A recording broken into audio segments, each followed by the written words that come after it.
কিন্তু ফ্যাসটা। আর বউ পর্যন্ত আমাকে কয়, হুজুর দেখে শোনা ওয়াজ করবেন, পুলিশ যেন না ধরে।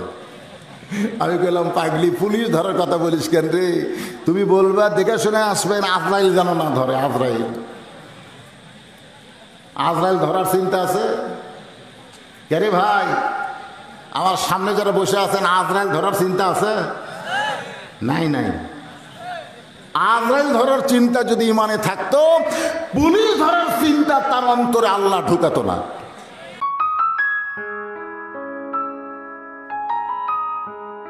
আমি তাদেরকে অনুরোধ করব, এত রাত্রে অযথা ঘোরাঘুরি করা লক্ষণ ভালো? আপনারা বলেন ভালো? যেনারা এখানে এসেছেন ওনারা কি এই মাহফিলকে নিয়ত করেই তো এসেছেন নাকি কোন? হ্যাঁ, কিন্তু আসার পরে মাহফিলে না বসে আশেপাশে যারা ঘোরাঘুরি করতেছেন, আমি তাদের অন্তরের অন্তঃস্থল থেকে শুভেচ্ছা জ্ঞাপন করে আপনাদেরকে সহ ওনাদেরকে লক্ষ্য করে বলতেছি, সবাই মাহফিলের প্যান্ডেলে এসে বসে পড়েন। যে আল্লাহ তাআলা আমাদেরকে শারীরিক সুস্থতা সহকারে আজকের এই কোরআনের মাহফিল বেহেশতের টুকরার ভিতরে কবুল করলেন, আমরা সে আল্লাহর ওপর খুশি না বেজার? তাহলে জবান খুলে সমস্বরে সকলে বলবো, রব্বানা লাকাল হামদ হামদান কাসীরান তাইয়িবান মুবারাকান ফীহি। এই মুহূর্তে জানতে চাচ্ছি আপনারা সকলে কেমন আছেন? জি আলহামদুলিল্লাহ। শারীরিক দিক দিয়ে একটু অসুস্থ হলেও আল্লাহ পাক যখন মঞ্চ পর্যন্ত আমাকে নিয়ে এসেছেন, এটা তো আমার ইচ্ছা আসতে পারি না, আল্লাহ পাক নিয়ে আইছেন, ঠিক কিনা বলেন? মা সাবাকা মিন হাসানাতিন ফামিন আল্লাহ। আল্লাহ পবিত্র কালামুল্লাহ শরীফ ইরশাদ করেন, বান্দা বান্দির দ্বারা যখন কোনো ভালো কাজ হয়, সে ভালো কাজটা বান্দাবান্দি করে না, বরং আল্লাহ করায়। এই কোরআনের মাহফিলে বসে কোরআন হাদিসের আলোচনা শোনা, এটা ভালো কাজ না খারাপ কাজ? তাহলে এই ভালো কাজকে আপনারা করলেন না আল্লাহ করালেন? যে আল্লাহ দয়া করে রহম করে আজকের রিয়াজুল জান্নাহ বেহেশতের টুকরার মধ্যে আমাদের কবুল করলেন, আমরা সে আল্লাহর ওপরে খুশি না বেজার? কম না বেশি? তাহলে জবান খুলে আরেকবার বলি আলহামদুলিল্লাহ। এখানে ঘোষক ঘোষণা করেছেন যে গোরস্থানকে লক্ষ্য রেখে যেন আলোচনা করা হয়। গোরস্থান, গোরস্থান হলো ফার্সি শব্দ। আমরা বাংলাদেশের মানুষ বলি কবরস্থান, ঠিক না? কবর, কবরটাও বাংলা শব্দ না। তো যাই হোক, সম্মিলিত গোরস্থান মানে সবাই মিলে এক জায়গায় থাকবে। আমি আপনাদের দোয়ায় দুটা গোরস্থানে ঢুকেছি এবং দোয়া করেছি। একটা হলো জান্নাতুল মাওয়া আর একটা হলো জান্নাতুল বাকি। জান্নাতুল বাকি হচ্ছে মদিনায়, মাওয়া হচ্ছে মক্কায়। তো জান্নাতুল বাকি এই গোরস্থানটা আল্লাহ রাসূল নিজে তৈরি করছেন, সুবহানাল্লাহ বলেন, নিজেই করছেন। জান্নাতুল বাকি গোরস্থান যখন রাসূল তৈরি করলেন, তখন অনেক সাহাবীরাই মনে মনে চিন্তা করেছিল জান্নাতুল বাকির মধ্যে রাসূল থাকবে। এই কিন্তু সাহাবীদের একটা ধারণা। নিজেই যখন তৈরি করলেন, তাহলে এই গোরস্থানে রাসূল থাকবেন। আল্লাহ রাসূল জান্নাতুল বাকি তৈরি করে ঘোষণা করলেন, এই জান্নাতুল বাকির মধ্যে যারা কবরস্থ হবে, জান্নাতের সঙ্গে এই গোরস্থানে একটা আল্লাহ সম্পর্ক রাখবে। জোরে কান সুবহানাল্লাহ।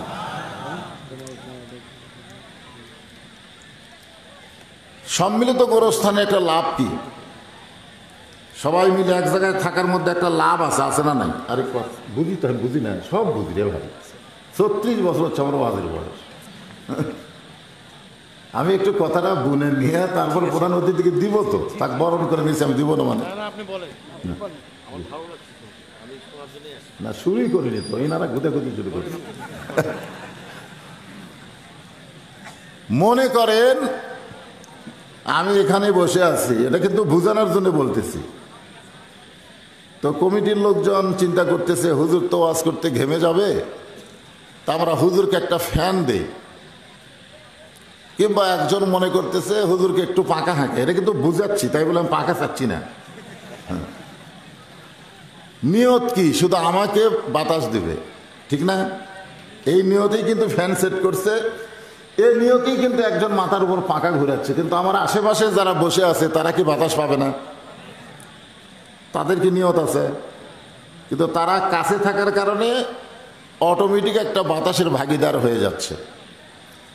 তো সম্মিলিত গোরস্থানের লাভ হচ্ছে, কোনো একটা ভালো মানুষকে যদি ওই গোরস্থানে দাফন করা হয়, তার আশেপাশে খারাপ মানুষও যদি কবরস্থ হয়, ওই ভালো মানুষের উপরে যখন আল্লাহ রহমত বরকত নাজিল করে, আশেপাশে কবরগুলো রহমতের বরকতের একটা অংশীদার হয়ে যায়। জোরে কান সুবহানাল্লাহ।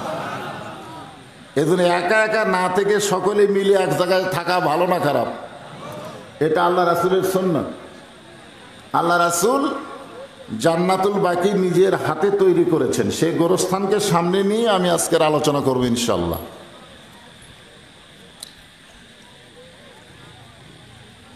মিশে মায়ায় বন্দি থাইকা করলাম কত খেলা,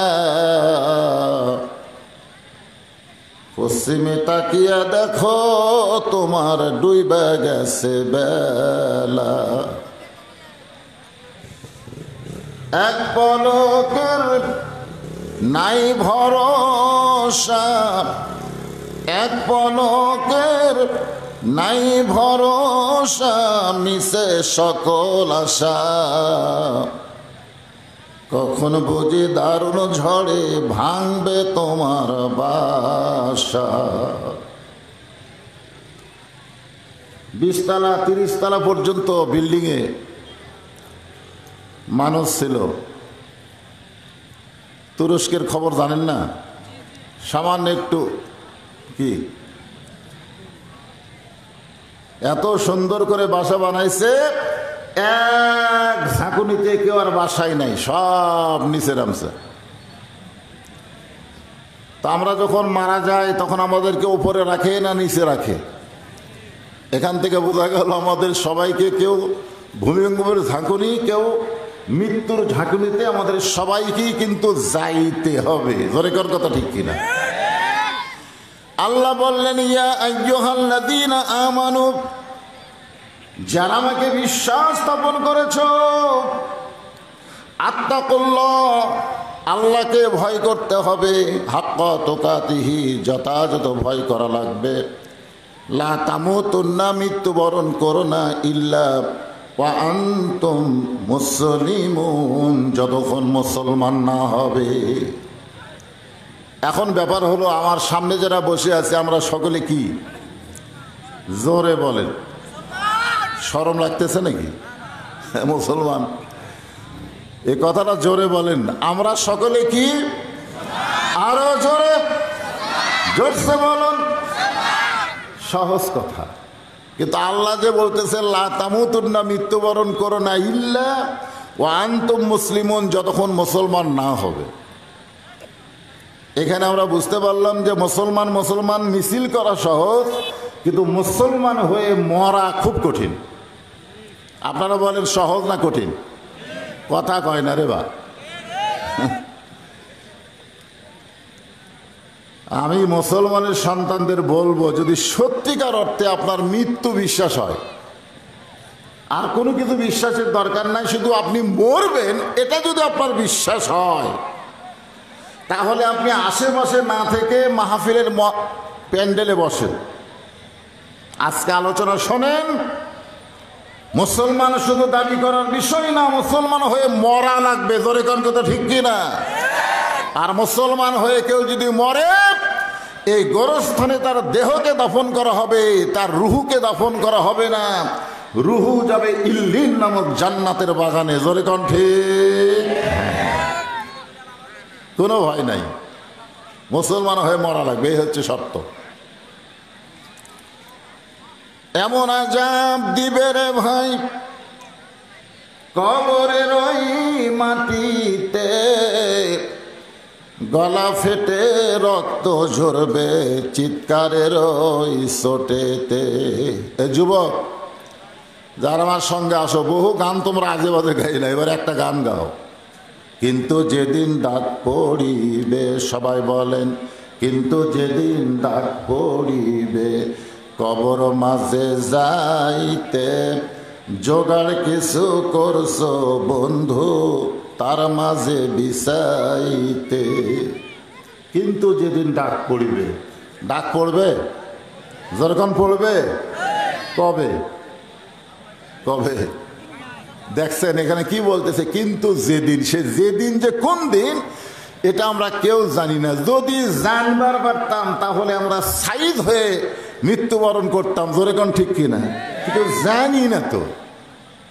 এখন সাইজ না বেসাইজ কি হয়ে আমরা মরবো। এজন্য আজকের আলোচনাটা একটু মনোযোগ দিয়ে আমরা শুনবো ইনশাআল্লাহ। ইমানদারকে লক্ষ্য করে আল্লাহ ওয়াজ করতেছেন।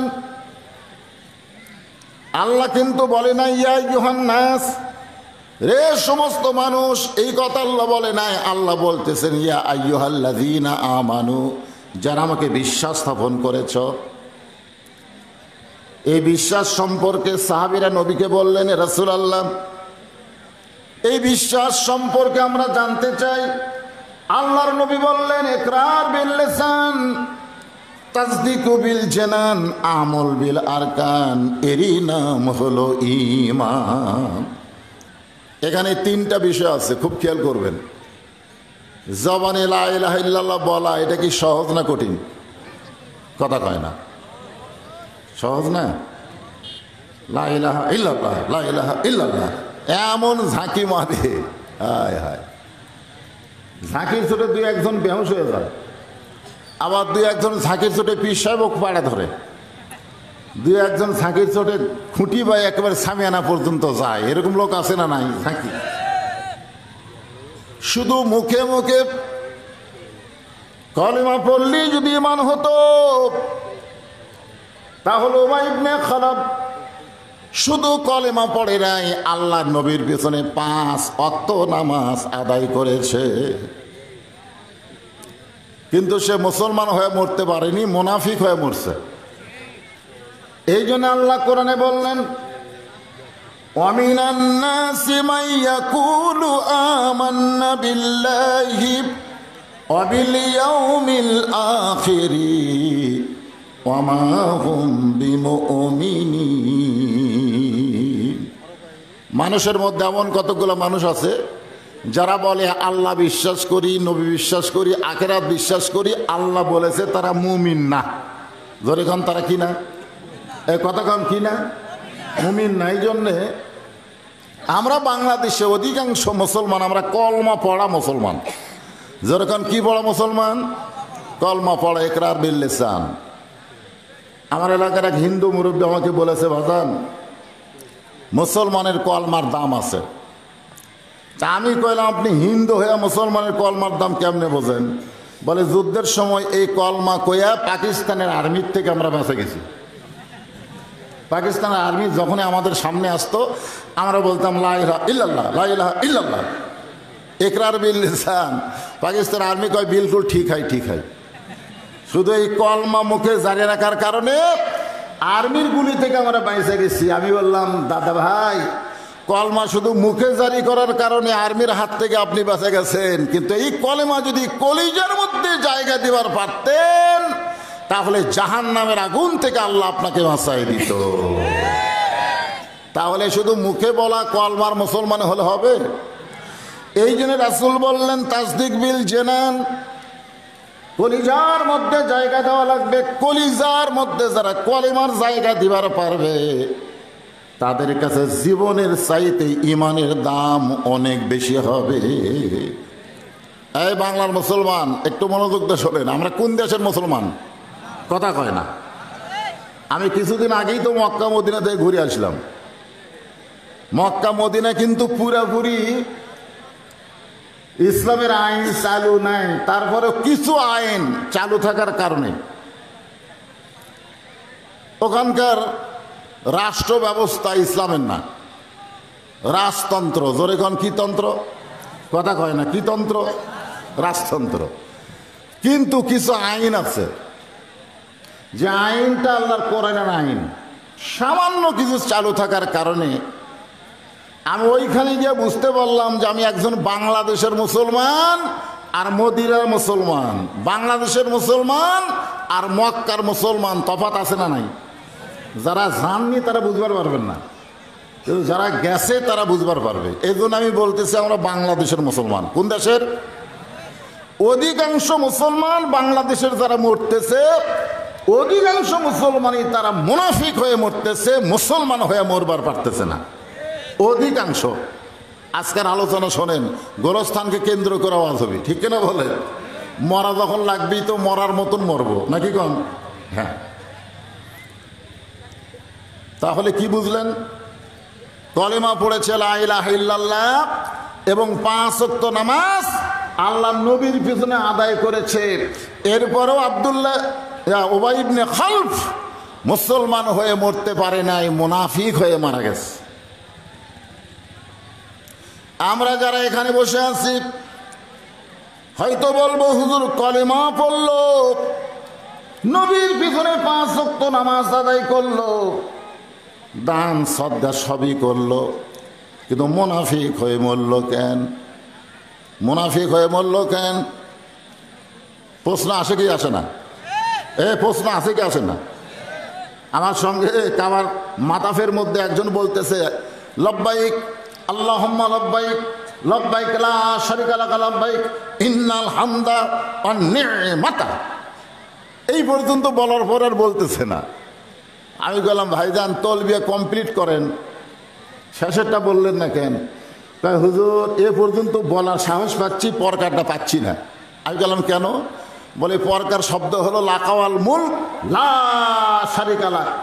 রাজত্বের ভিতরে, রাজনীতির ভিতরে একমাত্র আল্লাহ ছাড়া আমি অন্য কাউকে স্বীকার করি না। এই কথাটা আমি এই জায়গায় বলবার পারতেছি না, কারণ আমি তো আল্লাহর দল করি না। কার দল করি না? এই কথা কোন কার দল করি না? তো নবীর পিছনে নামাজ পড়লো 5 ওয়াক্ত, সেই লোকটা মুসলমান হয়ে মরতে পারলো না, মুনাফিক হয়ে কেন মরলো? প্রশ্ন আছে না নাই? জোরে কোন আছে না নাই? হ্যাঁ, কি হয়ে মরতেছি আমরা? আর আল্লাহ কি বলতেছে? মুসলমান না হয়ে মরিস না। এখন মুসলমান হয়ে মরতে গেলে সর্বপ্রথম যেই জিনিসটা লাগবে, ছেলে বেড়াই তোর কি ভাব কি রে, তোরা ঘুরিস কে রে? ওই যে দেখেন কতগুলো ঘুরতেছে, সাবি মাইরা দিছে সাইরা জনম ভরা ঘুরিতাছে, মন আমার দেহ ঘুরি সুন্দর করি বানাইছে কোন কারিগরে। গান শুনছেন? গান শুনছেন? অর্থ জানেন? গানের অর্থ জানেন?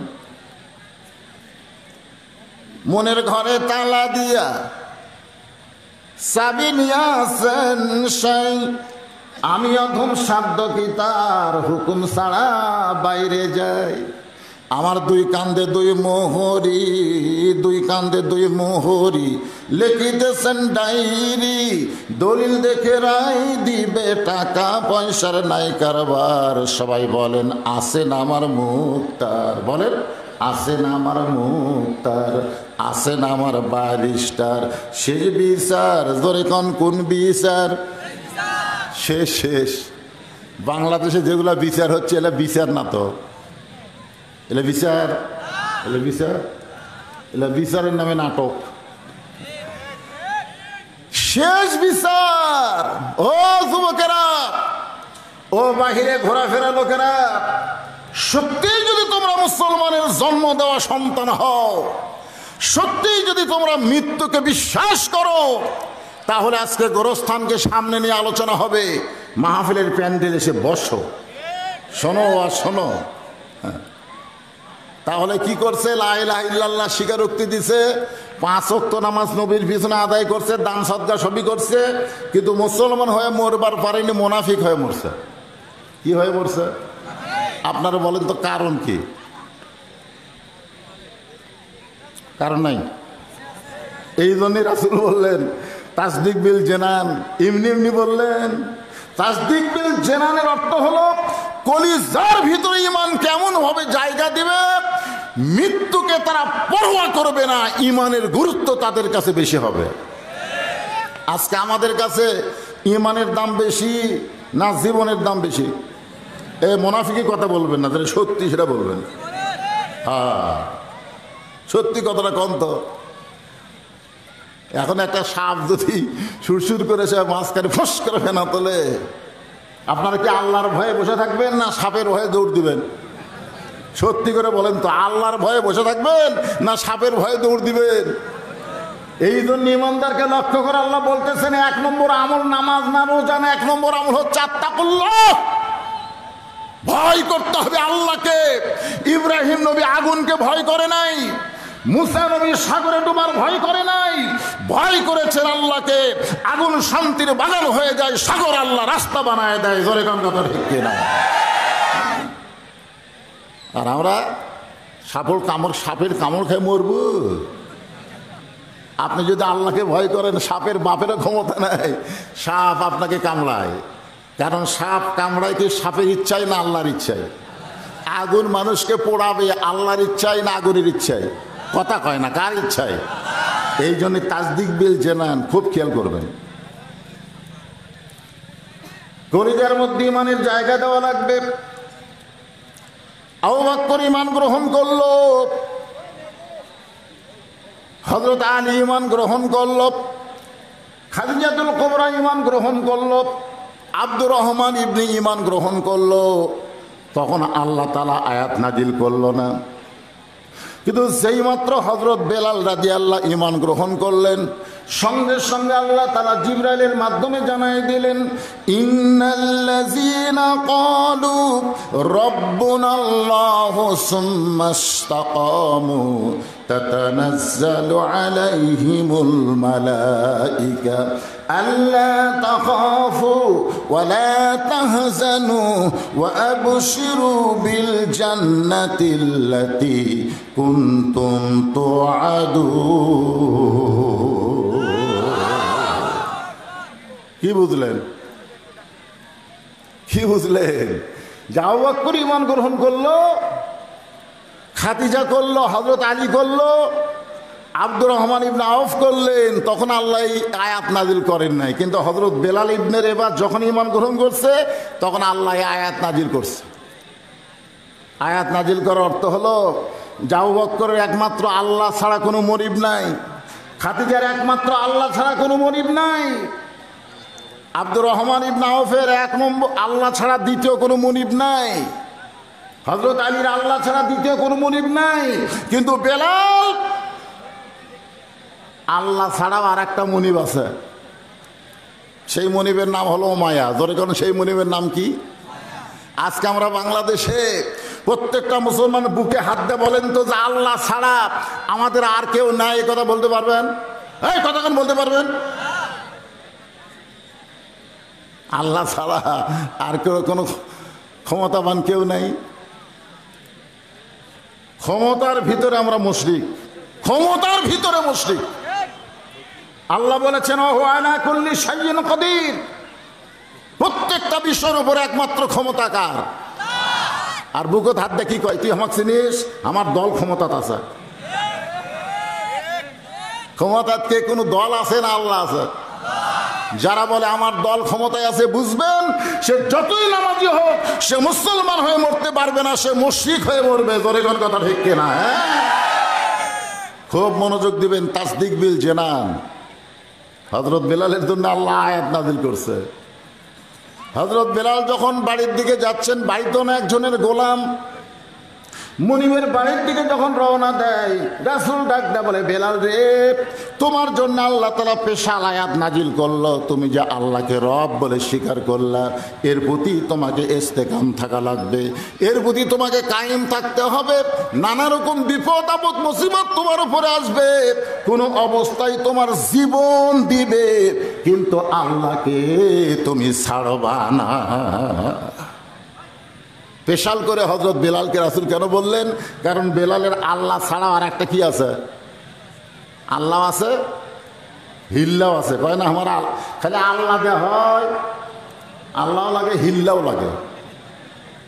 একেবারে বুঝলেন না? আপনাকে চৌবাড়িয়া বাজার আছে না নাই? ওই নামছে চৌবাড়িয়া বাজারে, নামছে রাত 10টার সময়। এখন আপনাকে এই পারিশও আসবে, চারিদিকে আগে তাকায়, ভ্যান, অটো ভ্যান নাই, ভুটভুটি নাই, কে ভাই রে কোনো মানুষজন নাই। রাত 11টার সময় দেখতেছে ভ্যান নাই, অটো ভ্যান নাই, ভুটভুটি নাই, মানুষও নাই। পারিশু পর্যন্ত আসবে, কেমনে আসবে? তখন বলতেছে, আল্লাহ তুমি ছাড়া আমার কেউ নেই, আল্লাহ আল্লাহ তুমি ছাড়া আমার কেউ নেই। খালি গোটা রাস্তা আসে আর লা ইলাহা ইল্লাল্লাহ, লা ইলাহা ইল্লাল্লাহ, সুবহানাল্লাহ, আলহামদুলিল্লাহ, সুবহানাল্লাহ, আলহামদুলিল্লাহ। যখন সরাসরি শব্দ আল্লাহ, মানে তখন আরো আল্লাহ আল্লাহ বেড়া থাকে। বাড়ির দরজা এসে বলতেছে, কে রে রহিমার মা, দরজা খোল। যেই দরজা খুলছে, বাড়ির মধ্যে পাও দিয়ে বলতেছে, বাঁচলাম রে, বাঁচলাম রে। বউ কয়, কি হয়েছে? হায় হায়, আমার সঙ্গে কেউ ছিল না রে। আল্লাহ কয়, তুই মরলি রে, তুই মরলি। এতক্ষণ তুই ভালো ছিলি, কারণ তোর সঙ্গে আমি ছিলাম। আর বাড়ির মধ্যে পাও দিয়ে তুই বউ পাই আমাকে ভুলে গেলি। হ্যাঁ, এই জন্য আল্লাহ কোরআনে বলেছেন, ইয়া আইয়ুহাল ইনসানু মা গাররাকা বিরাব্বিকাল কারীম। মানুষ কিসের মায়ায় পড়ে, কিসের ধোকায় পড়ে আমি আল্লাহকে তোমরা ভুলে যাও। তাসদিক বিল জিনান হলো কলিজার মধ্যে ইমানকে এমনভাবে সেট করবে, দুনিয়ার সব কিছু সে ছাড়তে পারবে, কিন্তু আল্লাহকে কোনো অবস্থায় ছাড়বে না। সুবহানাল্লাহ কবেন না? বর্তমানে আমাদের খবর কি? সব কিছু ছাড়তে পারবো? কোন দিকে তাকে আওয়াজ শোনেন? কবে মরবেন? কন্ত আমি অমুক দিন মরবো বলেন। আজকের ওয়াজ যদি আমার জীবনের শেষ ওয়াজ হয়, আজকের মাহফিল যদি আপনাদের জীবনের শেষ শোনা হয়, হতে পারে কি পারে না? ধরে কোন পারে কি পারে না? তাহলে কোন দিকে খেয়াল করেন? যে ইমানদারকে লক্ষ্য করে আল্লাহ ওয়াজ করতেছেন, মুসলমান না হ্যাঁ মরিস না, সেই ইমানটা আগে আমাদের ঠিক আছে কিনা দেখা লাগবে। তো তাহলে কলেমা পড়লো, নবীর পেছনে 5 ওয়াক্ত জামাত করলো, মরার সময় মুনাফিক হয়ে বললো। কারণ কি? কারণ আছে না নাই? কারণটা বলবো? দেখেন তো আমাদের মধ্যে সেই কারণ আছে না নাই, একটু খেয়াল করে দেখবেন ভাইজান। তাহলে আমাদের মরাটা কোন অবস্থায় হবে? কবরস্থানে রাখার পরে আমাদের খবর কি? মুনকির নাকির এসে প্রশ্ন করবি কয়টা? 3টা। জোরে কোন কয়টা? প্রথম প্রশ্ন হবে, মান রব্বুকা, তোমার রবকে? সবাই দিবার পারবে।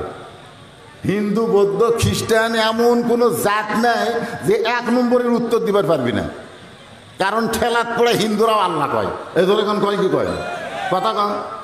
ঠেলাত যখন পড়ে না, তখন আল্লাহ সবাই কয়। এই জন্য 1 নম্বরের উত্তর সবাই দিবার পারবে, কিন্তু 2 নম্বরের যা ধরা খাবি। যখন বলবে আমার দিন ওকে, তোমার দিন কি, তখনই ধরা খাবি রে। একমাত্র তারাই উত্তর দিবার পারবে,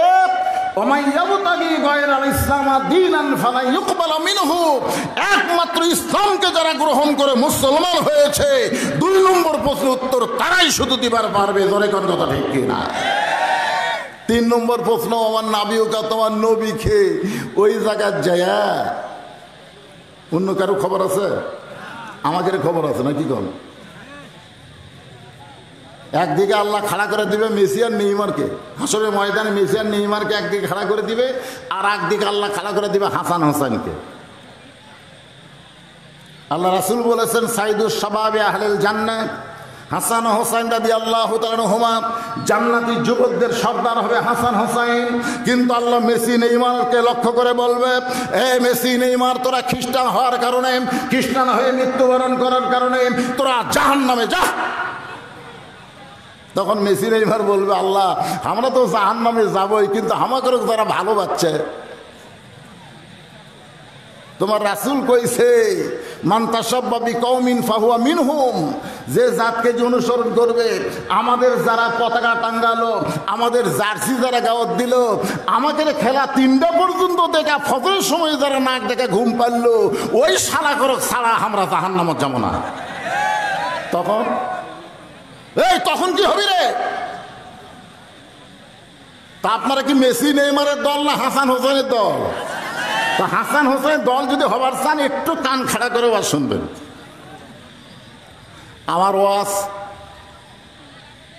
তো জমে গেলে তো অসুবিধে, এখনো জমেনি, জমানার ধারক। তো প্রধান অতিথিকে বলো, ভাই জান আপনি কি শেষ পর্যন্ত থাকবেন না এখন কিছু বলবেন? এখন কিছু বলবেন, কারণ এরকম পক্ষে একটা বন্ধু উঠবি না। তো আমার চলা মানে জনগণ আছে, আমিও আছি। কারণ মুসলমান হয়ে আমাদের মরা লাগবে। এখন সেই মোহের বাড়ি গেলে যা বলা দরকার সব বলা লাগবে। জোরে করে কথা কি শুনবেন না? কারা কারা শুনবেন হাত তুলে আল্লাহ দেখেন তো দেখি। লিল্লাহে তাকবীর, মাশাআল্লাহ।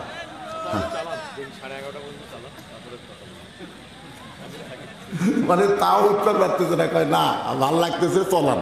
আলহামদুলিল্লাহ বলেন, আলহামদুলিল্লাহ বলেন। তো কি বলতেছিলাম,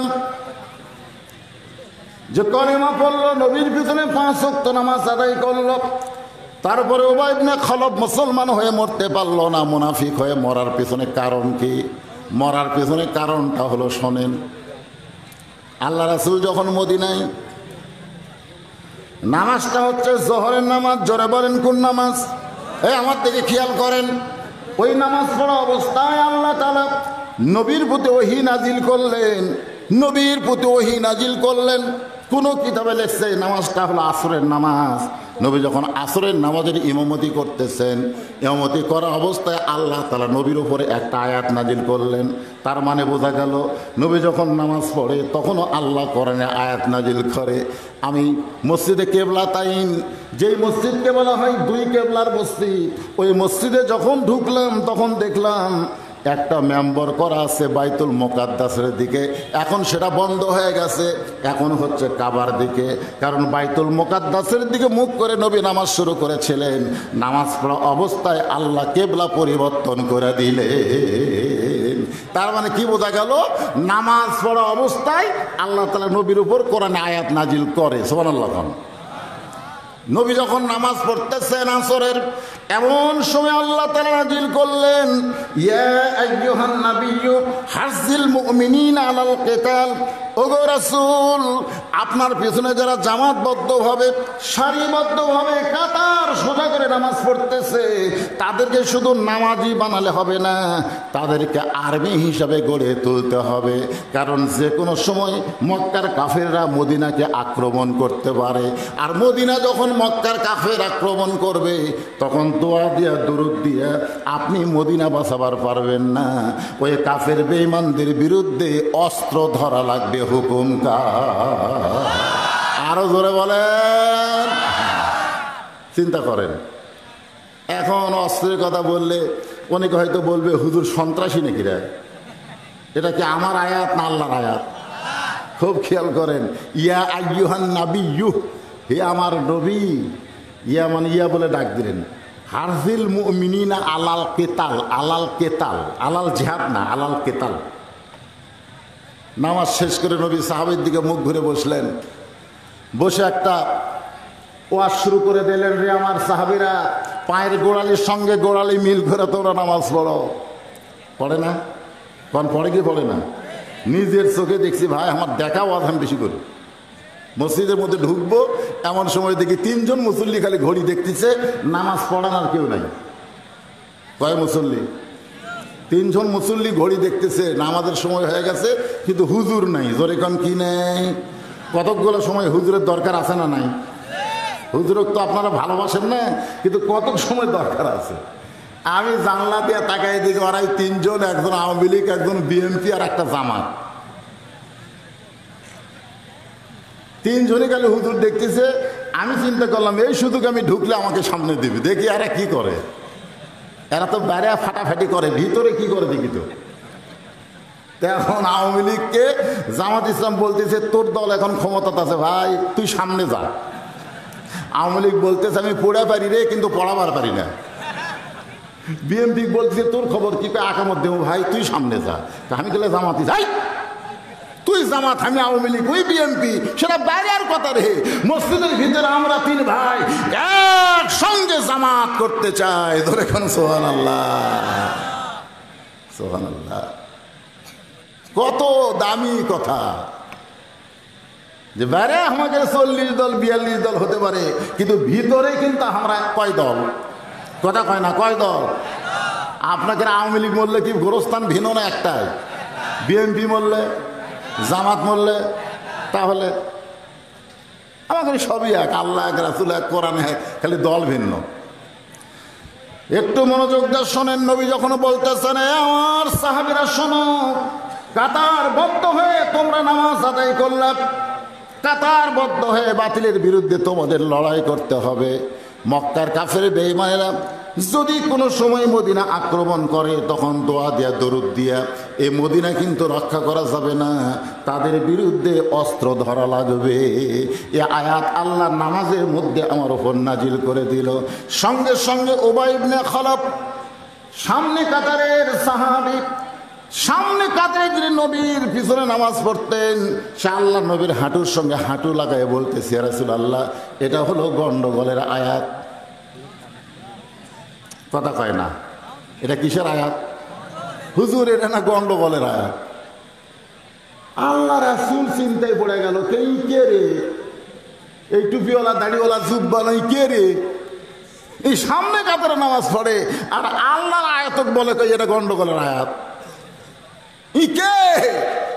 রাসূল বুঝবার পারতেছে না। আল্লাহ তাআলা জানাই দিলেন, ওগো নবী, অমিনান নাসি মান ইয়াকুলু আমান্না বিল্লাহি ওয়া বিল ইয়াউমিল আখির ওয়া মা হুম বিমুমিনিন।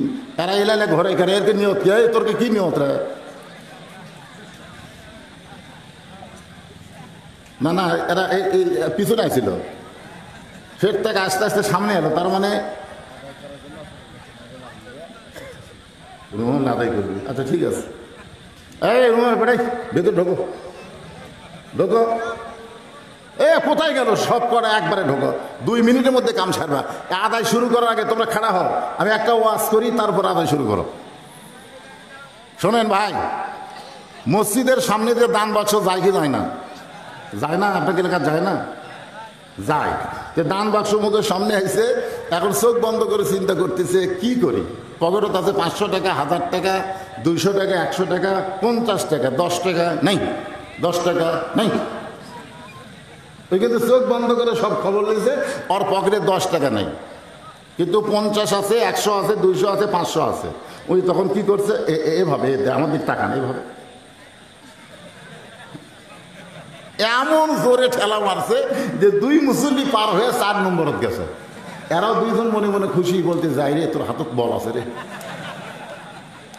তখন 2 কান্দের 2 ফেরেশতা আল্লাহ কি বলতেছে জানেন? আল্লাহ, এই শয়তানের কান্দত আমরা থাকবো না, এই পুরা শয়তান। আল্লাহ, তোমার নামাজ পড়লে কি হবে? পকেট ভরা টাকা আর মসজিদের দান বাক্স যে ঠেলা মারে, ই তো মানুষ না।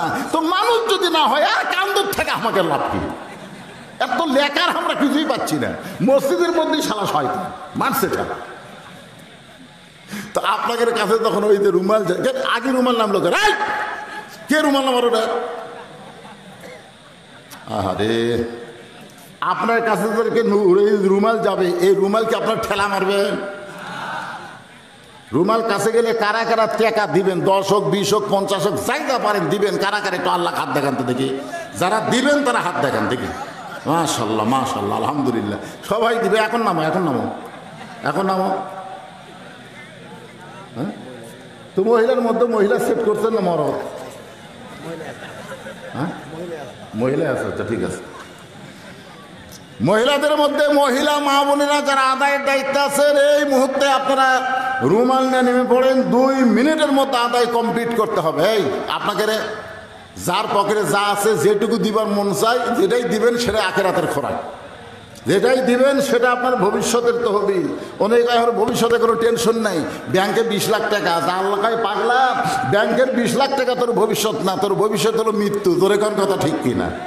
তো মরার পরে যেই টাকাটা আপনার জন্য উপকার দিবে, সেই জন্যে পকেট থেকে বড় বড় নোটটা দান করবেন। আল্লাহ কোরআনে বলেছেন, লান তানালুল বিররা হাত্তা তুনফিকু মিম্মা তুহিব্বুন। তুমি সবচাইতে যেটা বেশি মহব্বত করো সেই টাকাটা আল্লাহ রাস্তায় দান করে দাও। এই যে টাকা দেখাচ্ছে, তারপরে একলাই ধরতে গেলে এই গামছার সাথে আর একজন ধরার লোক নাই। গামছা কোন দিন একলাই ধরা যায়? হইচই না, হইচই না। এই আদায় কমপ্লিট হলি একেবারে টানাটানি ওয়াজ। লা ইলাহা ইল্লাল্লাহ, মহব্বতে লা ইলাহা ইল্লাল্লাহ, লা ইলাহা ইল্লাল্লাহ, লা ইলাহা ইল্লাল্লাহ, লা ইলাহা ইল্লাল্লাহ, লা ইলাহা ইল্লাল্লাহ, লা ইলাহা ইল্লাল্লাহ, লা ইলাহা, লা ইলাহা ইল্লাল্লাহ মুহাম্মাদুর রাসূলুল্লাহ সাল্লাল্লাহু আলাইহি সাল্লাম। ভাইজান, যে আয়াতে কারিমা আপনাদের সামনে তেলাওয়াত করছি, এই আয়াতকে সামনে নিয়ে গোরস্থানের উপলক্ষে আলোচনা হচ্ছে। একটু মনোযোগিতা কথাগুলো শুনবেন। আল্লাহ রাসূল বলেছেন, এই দুনিয়াতে সর্বশেষে যেই ব্যক্তি মৃত্যুবরণ করবে, এই দুনিয়ার সর্বশেষে যেই ব্যক্তি মারা যাবে, ওই গোরস্থানের ঘরে তাকে 50,000 বছর থাকা লাগবে। জোরে কোন কয় বছর? এ কথা কয় না, কয় বছর? 50,000 বছর থাকা লাগবে। দুনিয়াতে যেই বাড়ি আমরা তৈরি করতেছি সেই বাড়িতে থাকার কোনো গ্যারান্টি নাই, কিন্তু যেই কবরের জন্য মাহফিল হচ্ছে সেই কবরে আমাদের থাকার গ্যারান্টি হলো 50,000 বছর। ভাইজান একটু খেয়াল করবেন।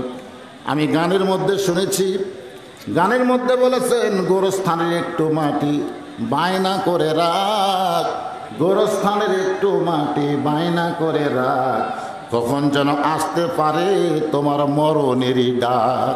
তা আপনার দুনিয়ার বাড়ি আছে যেখানে থাকার গ্যারান্টি নাই, সেই বাড়ির জন্য লাখ লাখ টাকা যদি খরচ করেন, যে গোরস্থানে 50,000 বছর থাকা লাগবে, সেই গোরস্থানের জন্য টাকা দিলেন না? দিলেন না নাকি? দিছেন? ভালোই করছেন, আলহামদুলিল্লাহ, আলহামদুলিল্লাহ। এখন খালি টানা ওয়াজ চলবে। ভাই যারা আশেপাশে থেকে উঠলেন, বসেন, সবাই বসেন, সবাই বসেন, আল্লাহর রাস্তে বসেন। জীবনের শেষ আলোচনা মনে করে শোনেন। তাসদিক বিল জানানের উপরে কথা হচ্ছে। ইকরার বিল লিসান, তাসদিক বিল জানান শব্দের অর্থ হলো ইমানকে কলিজার মধ্যে জায়গা দেওয়া লাগবে। হযরত বেলাল চলে গেছে, যার জন্য আল্লাহ কোরআনে আয়াত নাজিল করেছেন, সুম্মাস্তাকাম, ইস্তেকাম থাকতে হবে। নানা রকম কষ্ট, বিপদ আপদ মুসিবত আসবে, কারণ আল্লাহ পড়া আর আল্লাহ ধরা দুইটা এক না। কলিমা পড়া আর কলিমা ধরা দুইটা কি এক? জোরে কোন দুইটা কি এক? হযরত বেলাল কি কলিমা পড়িছে না ধরিছে? হ্যাঁ, ধরিছে। ক্বালু রব্বুনাল্লাহ, ক্বালু রব্বুনাল্লাহ সুম্মাস্তাকাম, একেবারে ধরা লাগে মজবুত করে। শোনেন, এমনভাবে ধরিছে। সকালবেলার কাজ কি জানেন? গোয়াল ঘরের উর্দুম্বা যে পেশাব পায়খানা করে, এটা পরিষ্কার করা। হযরত বেলাল কলিমা গ্রহণ করে গোয়াল ঘরের মধ্যে ঢুইকে দেখে গোটা গোয়াল ঘর পরিষ্কার। সকালবেলা বেলালের যে কাম ছিল গোয়াল ঘর পরিষ্কার করা, উর্দুম্বা যে পেশাব পায়খানা করে সেগুলো পরিষ্কার করাই হলো বেলালের কাম। কিন্তু গোয়াল ঘরের মধ্যে ঢুইকা দেখে গোয়াল ঘর অটোমেটিক পরিষ্কার। সুবহানাল্লাহ কবেন না? মাল্লাহুল মাওলা ফালাহুল কুল, কেউ যদি মওলাকে গ্রহণ করে কুল মাখলুক আল্লাহ তার গোলাম বানায় দেয়। আল্লাহ উটদুম্বা গাদারে বলেছে, রে উটদুম্বা শোন, এতদিন বেলাল একলাই ছিল, এই জন্য তোরা পেশাব পায়খানা করেছিস। বেলাল সকালবেলা পেশাব পায়খানা পরিষ্কার করছে, কিন্তু আজকে বেলাল একলা ঢুকতেছে না গোয়াল ঘরে। আমি আল্লাহ বেলালের সঙ্গে আছি। যতক্ষণ বেলাল তোদের ঘরে থাকবে ততক্ষণ তোরা পেশাব পায়খানা করবি না। বাহিরে মাঠে ময়দানে যখন যাবি তখন পেশাব পায়খানা করবি। আপনারা বলেন জন্তু জানোয়ার গোলামি করে কার? আরো জোরে বলেন, ইসাব্বিহু লাহু মা ফিস সামাওয়াতি ওয়াল আরদ। আসমান এবং জমিনের মধ্যে এমন কিছু নাই যে আল্লাহর গোলামি করে না। সবাই আল্লাহর গোলামি করে, খালি করে না এই মানুষ আর জিন, এই এরাই হচ্ছে বেশি বেঈমান। জোরে কোন কথা ঠিক কিনা? ভাইজান একটু খেয়াল করেন তো, গোয়াল ঘর যখন পরিষ্কার, গোয়াল ঘর পরিষ্কার দেখে হযরত বেলাল তখন নামাজের আয়াত নাজিল হয় নাই, রোজার আয়াত নাজিল হয় নাই, হজের আয়াত নাজিল হয় নাই। একটাই মাত্র আয়াত, সেটা হলো ইয়া আইয়ুহাল্লাযীনা আমানু, যারা আমাকে বিশ্বাস স্থাপন করেছে, সুবহানাল্লাহ কোন, আত্তাকুল্লাহ, ভয় করতে হবে কার? আল্লাহর ভয়ে আল্লাহর কলেমার জিকির বেলাল শুরু করে দিয়েছে। লা ইলাহা ইল্লাল্লাহ, লা ইলাহা ইল্লাল্লাহ, জিকির করতেছে কার?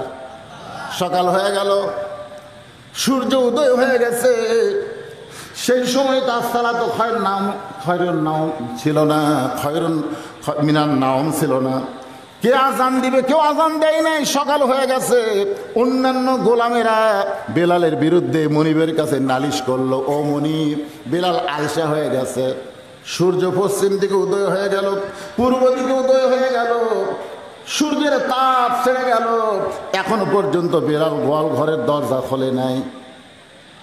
অন্যান্য গোলামেরা মনিবের কাছে বেলালের বিরুদ্ধে নালিশ করছে। জোরে কান কি করছে? মনিব তদন্ত ছাড়াই, নালিশ যে করলো তার তদন্ত করা লাগবে না? আপনার কোন তদন্ত করা লাগবে না? তদন্ত ছাড়াই হাতত একটা চাবুক লিছে। এমনি তো বেলালক দেখতে পারে না, আজকে তার বিরুদ্ধে আবার অভিযোগ।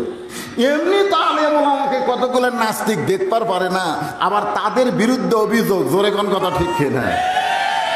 আপনি দেখেন মামুনুল হক বউলিয়া ধরা পড়ছে, কাবিন নাই, আর সাকিব খান খালি বিয়াই খালি সন্তান বার করে ছাড়তেছে। জোরে কোন কথা ঠিক না?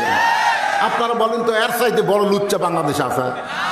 আজকে বুবলি কান দিচ্ছে, আমাদের বগুড়ার মেয়ে অপু সরকার কান দিচ্ছে, খালি বিয়া করে বাচ্চা হয়। সেই বিয়ার কাবিন আছে না, ওটাও পর্যন্ত দেখে না। আমার তো মনে হয় পুলিশ ধরে আচ্ছা তারা রিমান্ড নেওয়া দরকার। জোরে কোন ঠিক কিনা? কথা কন না কেন? কারণ বর্তমানে যিনি ক্ষমতার প্রধানে আছে তিনি একজন নারী, আর সাকিবের মতো লুচ্চা আর কিছু হবে না। এমনি তো হুজুর করে দেখবার পারে না, ওই আবার বউলার ইস্যু রদ গেছে। ধরে কোন কথা ঠিক কেন? বেলালের মনিব এমনি তো বেলালকে দেখবার পারে না, আবার সেই বেলালের বিরুদ্ধে অভিযোগ। হাতে চাবুক নিয়ে বেলালের গোয়াল ঘরের দরজায় মনিব আইছে। এতদিন মনিব বেলালের কাছে গেছে, মনিব কোনো কথা কয় নাই। একদিন বেলাল কানতে কানতে বলেছিল, ও মনিব, উটদুম্বা গাদার ঘরে থাকতে আমার কষ্ট হয়, পেশাব পায়খানার দুর্গন্ধ লাগে। বেলালের মনিব তিরস্কার করে বলতেছে, উটদুম্বার দাম আমার কাছে আছে, কিন্তু তোর দাম আমার কাছে নাই। বেলাল মনিবের কাছে বলেছিল, মনিব বলেছে উটদুম্বার দাম আছে, কিন্তু তোর দাম আমার কাছে নাই। আজকে সেই মনিব বেলালের গোয়াল ঘরের দরজায়। আপনারা বলেন তো কারণ কি? মনিবের কাছে গেছে, মনিব পাত্তাই দেয়নি। আজকে মনিব কোন দরজা? গোয়াল ঘরের দরজা। এখান থেকে বোঝা গেল প্রকৃত ইমানের মতো ইমানদার যদি হবার পারেন, দুনিয়ার সমস্ত বাতিল শক্তি আপনার কদমে এসে পড়ে যাবে। ধরে কথা ঠিক না? কিন্তু ফেস্টা আর বউ পর্যন্ত আমাকে কয়, হুজুর দেখে শোনা ওয়াজ করবেন, পুলিশ যেন না ধরে। আমি বললাম, পাগলি, পুলিশ ধরার কথা বলিস কেন রে? তুমি বলবা দেখে শুনে আসবেন, আজরাইল যেন না ধরে। আজরাইল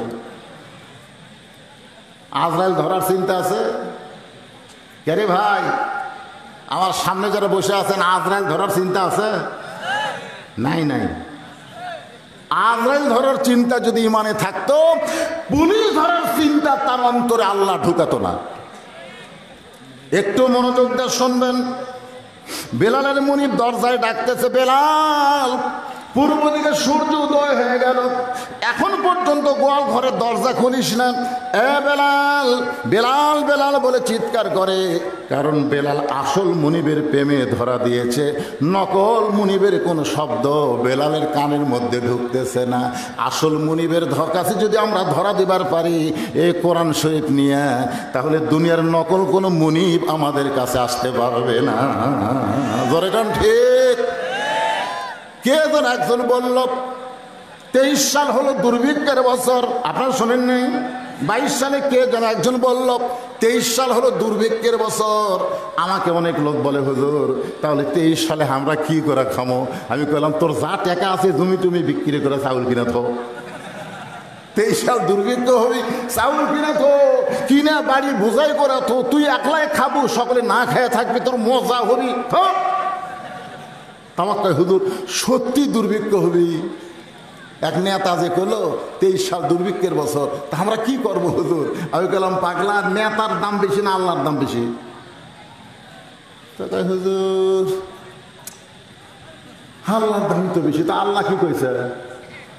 আল্লাহ কি কইছে সেটা তো আমরা শুনিনি, নেতার কথা শুনে তুমি লাফাইতেছ। আল্লাহ বলেছে, ফালিয়াবুদু রাব্ব হাযাল বাইত আল্লাযী আত'আমাহুম মিন জু'ইন ওয়া আমানাহুম মিন খাউফ। আল্লাহ বলতেছেন, এই ঘরের মালিককে আল্লাহ, এই ঘরের মালিকের গোলামি করো। মালিকের গোলামি যদি করতে পারো তাহলে তোমাকে 2টা পুরস্কার সঙ্গে সঙ্গে দেওয়া হবে। 1 নম্বর পুরস্কার হলো তোমার রিজিকের কোনো পেরেশানি থাকবে না, রিজিক নিয়ে তোমাকে টেনশন করা লাগবে না। আর 2 নম্বর পুরস্কার হলো যাবতীয় ভয় ভীতি থেকে আল্লাহ তোমাকে পুরাপুরি নিরাপত্তা দিয়া দিবে। কার কার গোলামি করা লাগবে? আল্লাহর গোলামি যারা করবে সঙ্গে সঙ্গে 2টা পুরস্কার। 1 নম্বর পুরস্কার হলো রিজিকের কোনো টেনশন করা লাগবে না। পেঁয়াজের দাম বাড়লো বাড়ে, আলুর দামও বাড়লো বাড়ে, একে তো কই টেনশন করা লাগবে কে? আমি এক সময় 1 কেজি মিষ্টি খেতাম। কয় কেজি? 1 কেজি মিষ্টি খেতাম। আর এখন 1 মিষ্টি খাই না। একটা মিষ্টি মুখে রেখে দিলে আমি কইলে, ভাই তাড়াতাড়ি সরারে, তাড়াতাড়ি সরা, ওটা আমার দেখাও যায় নাই। কেন? আল্লাহ খাওয়ায়, তোর মিষ্টি খাওয়ার রেজেক আমি কেড়ে নিলাম, তোর মিষ্টি খাওয়ার রেজেক কেড়ে নিলাম। এক ডাক্তার আমারে কইছে, হুজুর গরুর গোস্ত খাওয়া কমায় দেন। এখন আমার যারা ড্রাইভার, আমার যারা সাহাবি, তারা সমানে গেলে মিষ্টি খায়, গরুর গোস্ত খায়। আমি গেলে চায়ে তাকে দেখি, তোরা খাওয়াই, আমার খাওয়া নাই। রেজেকের মালিককে, পতাকার মালিককে। ওমা মিন দাব্বাতিন ফিল আরদি ইল্লা আলাল্লাহি রিজকুহা। পৃথিবীতে এমন কোনো বিচরণশীল প্রাণী নাই যার রেজেকের ব্যবস্থা আল্লাহ করেনি। তাহলে রেজেকের মালিক হচ্ছে একমাত্র কে? বেলাল ধরা দিছে কার কাছে? দরজার ডাকতি থেকে। মুনিব নকল না আসল? দুনিয়া কি আসল না নকল? জোরে কর। এই যে আব্দুল আলিম যে কইছে, মিশে মায়ায়, মিশে মায়ায় বন্দি থাইকা করলাম কত খেলা, পশ্চিমে তাকিয়া দেখো তোমার জীবনে ডুইবা গেছে বেলা। দুনিয়া হচ্ছে নকল, চাকচিক্য আপনাকে দেখাবে, কিন্তু দুনিয়া আপনাকে ধরা দিবে না। ধরা দিবে বান্দার কাছে আমার আল্লাহ। জোরে কোন কথা ঠিক কিনা? ভাইজান একটু মনোযোগ দিয়ে শোনেন। তাহলে বেলাল আল্লাহকে ধরা দিয়েছে, নকল মুনিব বেলালকে ডাকতেছে। বেলালের কানে নকল মুনিবের কথা যাচ্ছে না। এমন সময় মুনিব রাগ করে দরজায় লাথি মারছে। দরজা লাথি মারলে দরজা খুলে গেছে। দরজা খুলে দেখে গোটা গোয়াল ঘর পরিষ্কার। সরাল্লাহ কন্যা খা। মুনিব বার হয়ে বলতেছে, গোলামের বাচ্চা গোলাম, এই গোলামের বাচ্চা গোলাম, তোরা বেলালের বিরুদ্ধে মিথ্যা নালিশ করলি। বেলাল আলসা হয়ে ঘুম পাড়তেছে। আরে তোরা যখন ঘুমিয়েছিলি তখন বেলাল গোটা গোয়াল ঘর পরিষ্কার করছে। সুবহানাল্লাহ হবেন না? যেই মুনিব বেলালের বিরুদ্ধে ছিল সেই মুনিব এখন বেলালের পক্ষে করছে না বিপক্ষে করছে? পক্ষে বলতেছে। ভাই একটু মনোযোগ দিয়ে শুনবেন। আসলে বেলাল গোয়াল ঘর পরিষ্কার করে নাই, বেলাল ইমানের আলো দিয়া নূর দিয়া নিজের ভিতরের সমস্ত অন্ধকারকে পরিষ্কার করেছে। এবার মনিব বেলালের কাছে গিয়ে বলে, বেলাল আমি গোয়াল ঘরের মধ্যে ঢুকলাম, তুই আমার কাছে যাস, আমি ঘৃণা করে তোর সঙ্গে কথা বলি না, আর আমি নিজে গোয়াল ঘরে ঢুকলাম, তুই আমার সঙ্গে কথা কেন বলতেছিস না? বেলাল রে কখন তুই গোয়াল ঘর পরিষ্কার করলি? বেলাল রে বলতেছে। বেলাল যখন কোনো কথা কয় না, হাতে চামড়ার চাবুক ছিল, ওই চাবুক দিয়ে বেলালের দেহ আঘাত করছে। যেই মাত্র আঘাত করেছে জবান ফসকে বের হয়ে গেছে, লা ইলাহা ইল্লাল্লাহু মুহাম্মাদুর রাসূলুল্লাহ। আমাদেরকে কেউ যদি চাবুক মারে আমরা কি বলবো? এই ভিতরে যা আছে সেই মালে মারাবি, ওরে বাবারে ওরে মারে, আর মারিস না ভাই রে, জোরে কোন কথা ঠিক কিনা? কিন্তু বেলালের ভিতরে কি আছে? ওরে বাবারে মারে।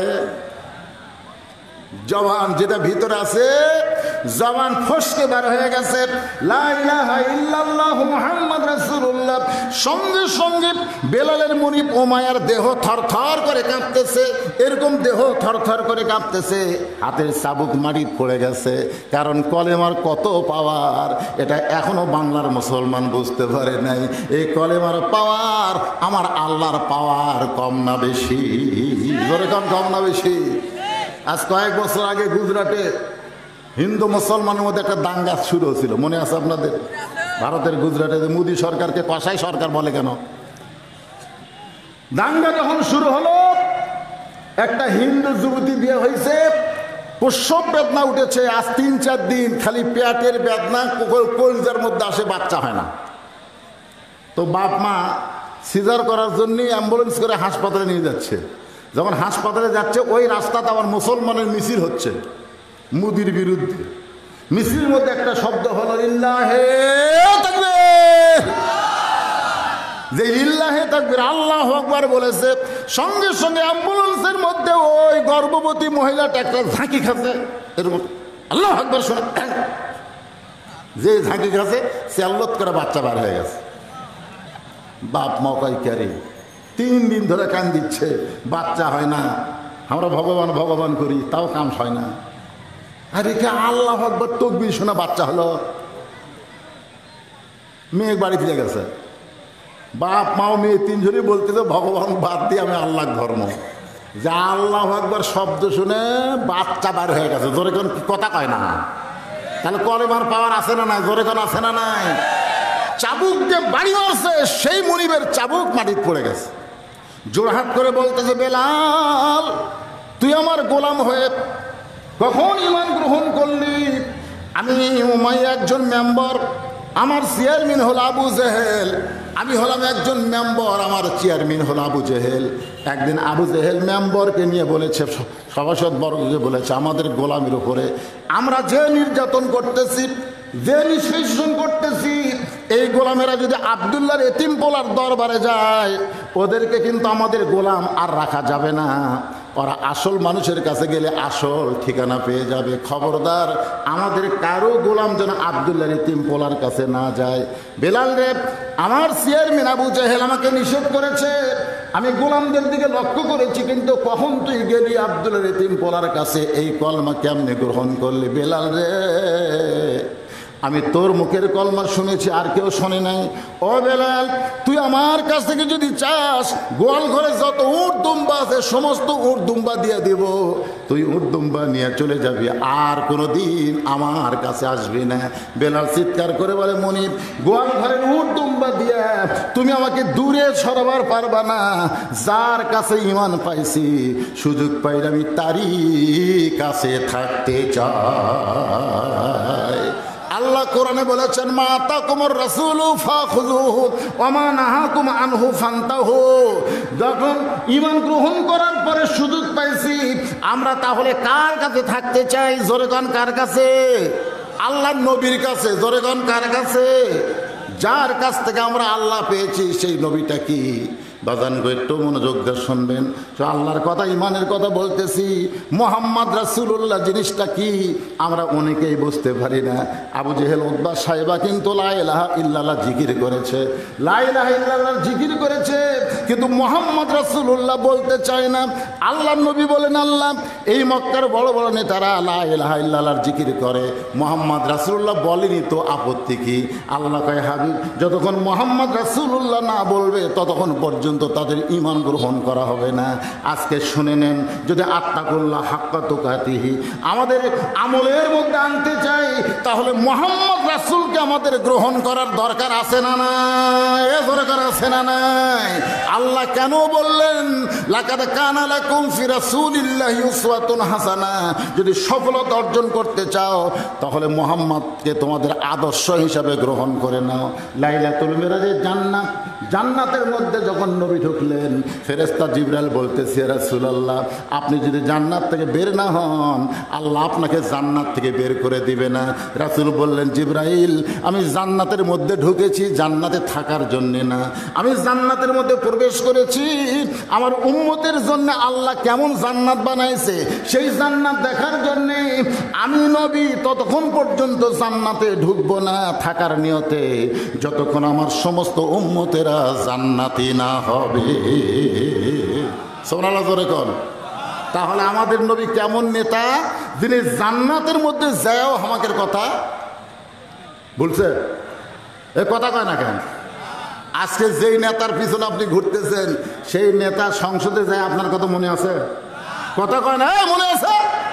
তাহলে এমন নেতার চামচাগিরি না কইরা আমরা যদি ঈমানকে মজবুত করে রাখতে চাই, মাতাকুমুর রাসূলু ফাখুযুহু ওয়া মা নাহাকুম আনহু ফান্তাহু, সেই নবীকে তাসদিক বিল জানান কলিজার মধ্যে ঈমানকে যদি রাখতে চাই, তার নবী ২৭টা যুদ্ধের সেনাপতি করছে। জোরে কোন কথা ঠিক কিনা? এমনি এমনি কথা? কিতাবুল মাগাজি পড়ে দেখেন, মান সাআলাল্লাহু তাআলা আশ-শাহাদাতা বিসিদকিন বাল্লাগাহুল্লাহু মানাজিলা শুহাদায়ে ওয়া ইম্মা তাআলা ফিরাশিহি। আমর ইবনুল জামহু নামে একজন ন্যাংরা সাহাবী। কি সাহাবী? ন্যাংরা, হাতও লুলা পাও লুলা। নবীর সামনে এসে দাঁড়ায় বলতেছে, ইয়া রাসূলুল্লাহ জিহাদের ময়দানে যাবার চাই, যুদ্ধে যাবার চাই। আল্লাহ রাসূল বললেন, তুমি তো ন্যাংরা লুলা মানুষ, তোমাকে যুদ্ধ করা লাগবে না। মানে তোমার একটা হাত খাটো, একটা পাও খাটো, তুমি ন্যাংরা লুলে, তোমাকে যুদ্ধ করা লাগবে না। যুদ্ধ করবার গেলে সুস্থ সবল মানুষ লাগবে। বরং তুমি একটা কাম করো, তুমি নামাজ পড়ো আর দোয়া করো, যে সমস্ত মুসলমানেরা কাফেরের বিরুদ্ধে যুদ্ধ করতে গেছে আল্লাহ যেন তাদেরকে বিজয় দেয়। যাও, আল্লাহ যেন তাদের কি দেয়। আমার কথা কি খেয়াল করে শুনতেছেন? আমর ইবনুল জামহু বাড়িতে গেছে, বাড়িতে কেবল দরজার কাছে জাতি বউ খালি কাঁদতেছে আর বলতেছে, আল্লাহ আমার ন্যাংরা নবীর কাছে গেছে, নবী তাকে যুদ্ধে যাওয়ার অনুমতি দিবে না, আর যুদ্ধে যাওয়ার অনুমতি যদি না দেয়, আল্লাহ আমার ভাগ্য এত খারাপ, আমি হাসরের ময়দানে শহীদের বউ হবার চাইছিলাম, কিন্তু শহীদের বউ হওয়ার ভাগ্য হলো না। বাড়ি ঢুকছে, কেবল দরজা, বউ দোয়া করতেছে, আল্লাহ আমার স্বামী পঙ্গু হওয়ার কারণে, লুলা হওয়ার কারণে নবী তাকে যুদ্ধে যাওয়ার অনুমতি দিবে না, আর অনুমতি না দিলে আমি শহীদের বউ হবার পারলাম না, আমার ভাগ্য বড় খারাপ। আমরা জামহু নবীর কাছে বলতেছি, ইয়া রাসূলুল্লাহ আমি যুদ্ধে যাবার চাই। রাসূল বললেন, তোমাকে না বললাম তুমি ন্যাংরা লুলা, তোমাকে যুদ্ধে যাওয়া লাগবে না। আমরা জামহু বলতেছি, ইয়া রাসূলুল্লাহ ইয়ানজুরু বিনুরিল্লাহ, আপনার দুই চোখ দিয়ে নয় অন্তরের নজর দিয়ে তাকায় দেখেন, আমার হাত লুলা হতে পারে, আমার পা লুলা হতে পারে, কিন্তু আমার ভিতরে তাসদিক বিল জিনান যে ঈমানটা রয়েছে সেই ঈমান ন্যাংরা লুলা নয়, সেই ঈমান বড় তাজা ঈমান। ধরে কোন সুবহানাল্লাহ। আল্লাহ রাসূল বলেন, ঠিক আছে, তোমাকে যুদ্ধে যাওয়ার অনুমতি দেওয়া হলো। সুবহানাল্লাহ। কম ন্যাংরা বাড়ি যাচ্ছে, এসে বলতেছে, বউরে দোয়া কর আল্লাহ যেন যুদ্ধের ময়দান আমাকে শহীদ করে, তাহলে তুই শহীদের বউ হয়ে হাসরের ময়দানে না হতে পারবি। বউ বলতেছে, হ্যাঁ যে লুলে জিহাদের ময়দানে যায় কাফের বেঈমানের হদ্দনে গর্দন থেকে পলে আসবেন সেই বুদ্ধি। আমরুল জামহু বললেন, বিবি আমি উঠের উপরে চড়ার পরে তুই আমার দুইটা পা উঠের নিচে বাঁধে দিবি, আমার দুইটা এমনভাবে বাঁধবি আমি যেন জিহাদের ময়দান থেকে ভয়ে পলাবার না পারি। আত্তাকুল্লাহ হাক্কা তুকাতিহি, আল্লাহর ভয় কলিজার মধ্যে নিয়ে। আমরুল জামহ জিহাদের ময়দানে গেলেন। এক সময় যুদ্ধ করতে করতে ওই ব্যক্তি শহীদ হয়ে গেলেন, এমনকি তার উট পর্যন্ত জিহাদের ময়দানে শহীদ হয়ে গেল।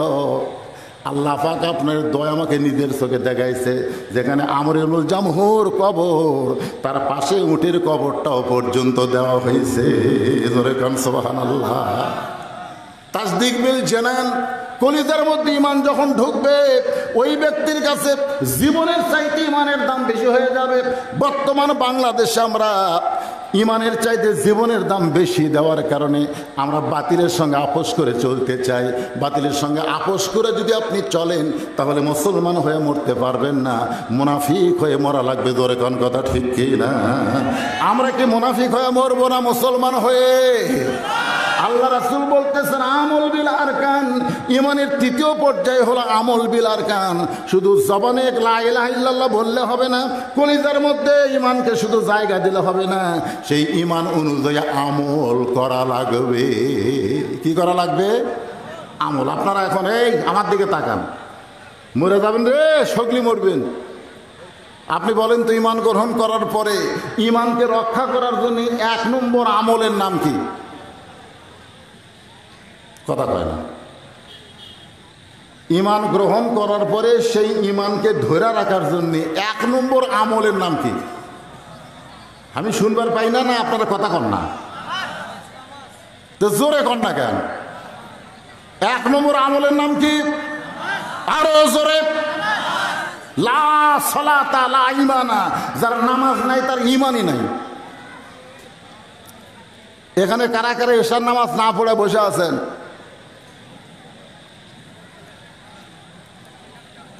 না না, হাত তুলবার খুশি, হাত তুলবার কইনি। আপনি মনে করেন এশার নামাজ আপনি না পড়ে ওয়াজ শুনতেছেন, ফজর আগে আপনি মরে গেলেন। ফজর আগে আপনি মরে গেলেন। দুনিয়ার কত হুজুর আপনার জানাজায় অংশ নিলে আপনি জান্নাতে যাবেন। কয়েকদিন আগে নায়েক ফারুক মারা গেল। কোন ফারুক? নায়েক ফারুকের নাম শুনছেন? গোলাপি এখন ট্রেনে লাঠিয়াল। এই সময় জাঁদেল সিনেমা করে নায়েক ফারুক মারা গেছে। সামান্য একটা কথা বলছিল যে আমরা ইসলামকে প্রতিষ্ঠা করার জন্য দেশ স্বাধীন করিনি, এই একটা সামান্য কথা বলছিল, তারই জন্য গোটা ফেসবুক গরম। যেরকম কথা ঠিক কিনা? হ্যাঁ। আপনারা কি চাচ্ছেন? কি হয়ে মরবার চাচ্ছেন? হোহা করা লাগবে না। যে কোনো সময় আমাদের মৃত্যু হবে। এই মৃত্যুটা কেমনে হবে? গোরস্থানকে সামনে নিয়ে গোটা ওয়াজ হচ্ছে আমার।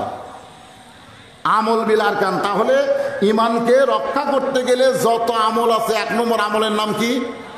আরো জোরে কান। আপনাদের গোরস্থান ভাই, আপনার গোরস্থানে যারা নামাজ পড়ে না, 1 ওয়াক্ত নামাজ ইচ্ছা করে পড়ে না, তারা মরে গেলে আপনারা কোন জায়গার মাটি দিবেন?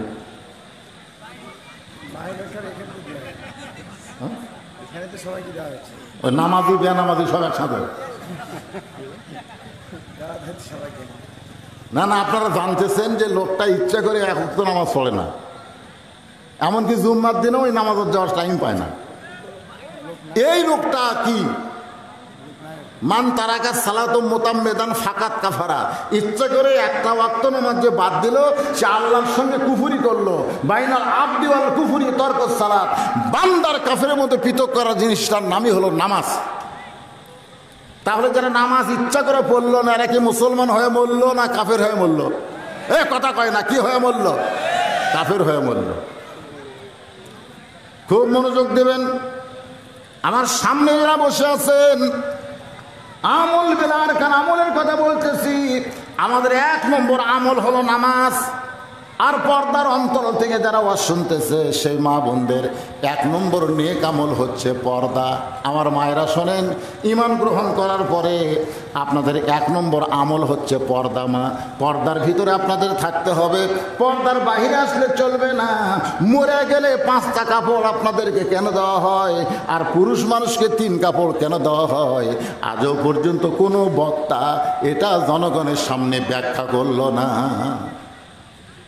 আপনারা বলেন তো, আপনাদের এলাকার মেয়ে মানুষ মরে গেলে কয় কাপড়? কয় না? একেবারে দেখেননি না, এমনি করছেন। এই মুরব্বী, আপনারা জানেন না মেয়ে মানুষ মরে গেলে কয় কাপড়? মরদ মানুষ মরলে কয়টা? আমার এলাকার এক ভাইয়ের বউ মেম্বরও দাঁড়াচ্ছে, বুঝলেন, মেম্বর যাকে পাচ্ছে তাকে হাত ধরতেছে, ভাই ও ভাই হাত ধরে বুকে দিয়ে যায়, যাকে আমাকে একটা ভোট দিবেন ভাই। তো ওর স্বামী আবার খুব ভক্ত, তাই বললাম কেরে তোর বউ যে মেম্বরও দাঁড়াচ্ছে, যার তার হাত ধরে বুকে দিয়ে যায়, বলতেছে আমাকে একটা ভোট দিবেন ভাই। তোর এই বউ মরে গেলে তুই কয় কাপড় দিব? তো আমাকে বলতেছে হুজুর আপনি আলেম মানুষ জানেন না, মেয়ে মানুষ মরে গেলে 5 কাপড়। আমি বললাম জানি দেখেই তো শুনবার চাচ্ছি, তোর বউ যাত্রার হাত ধরে বুকের মধ্যে নিয়ে ভোট চাই, এই বউ মরে গেলে তুই 5 কাপড় কেন দিবি?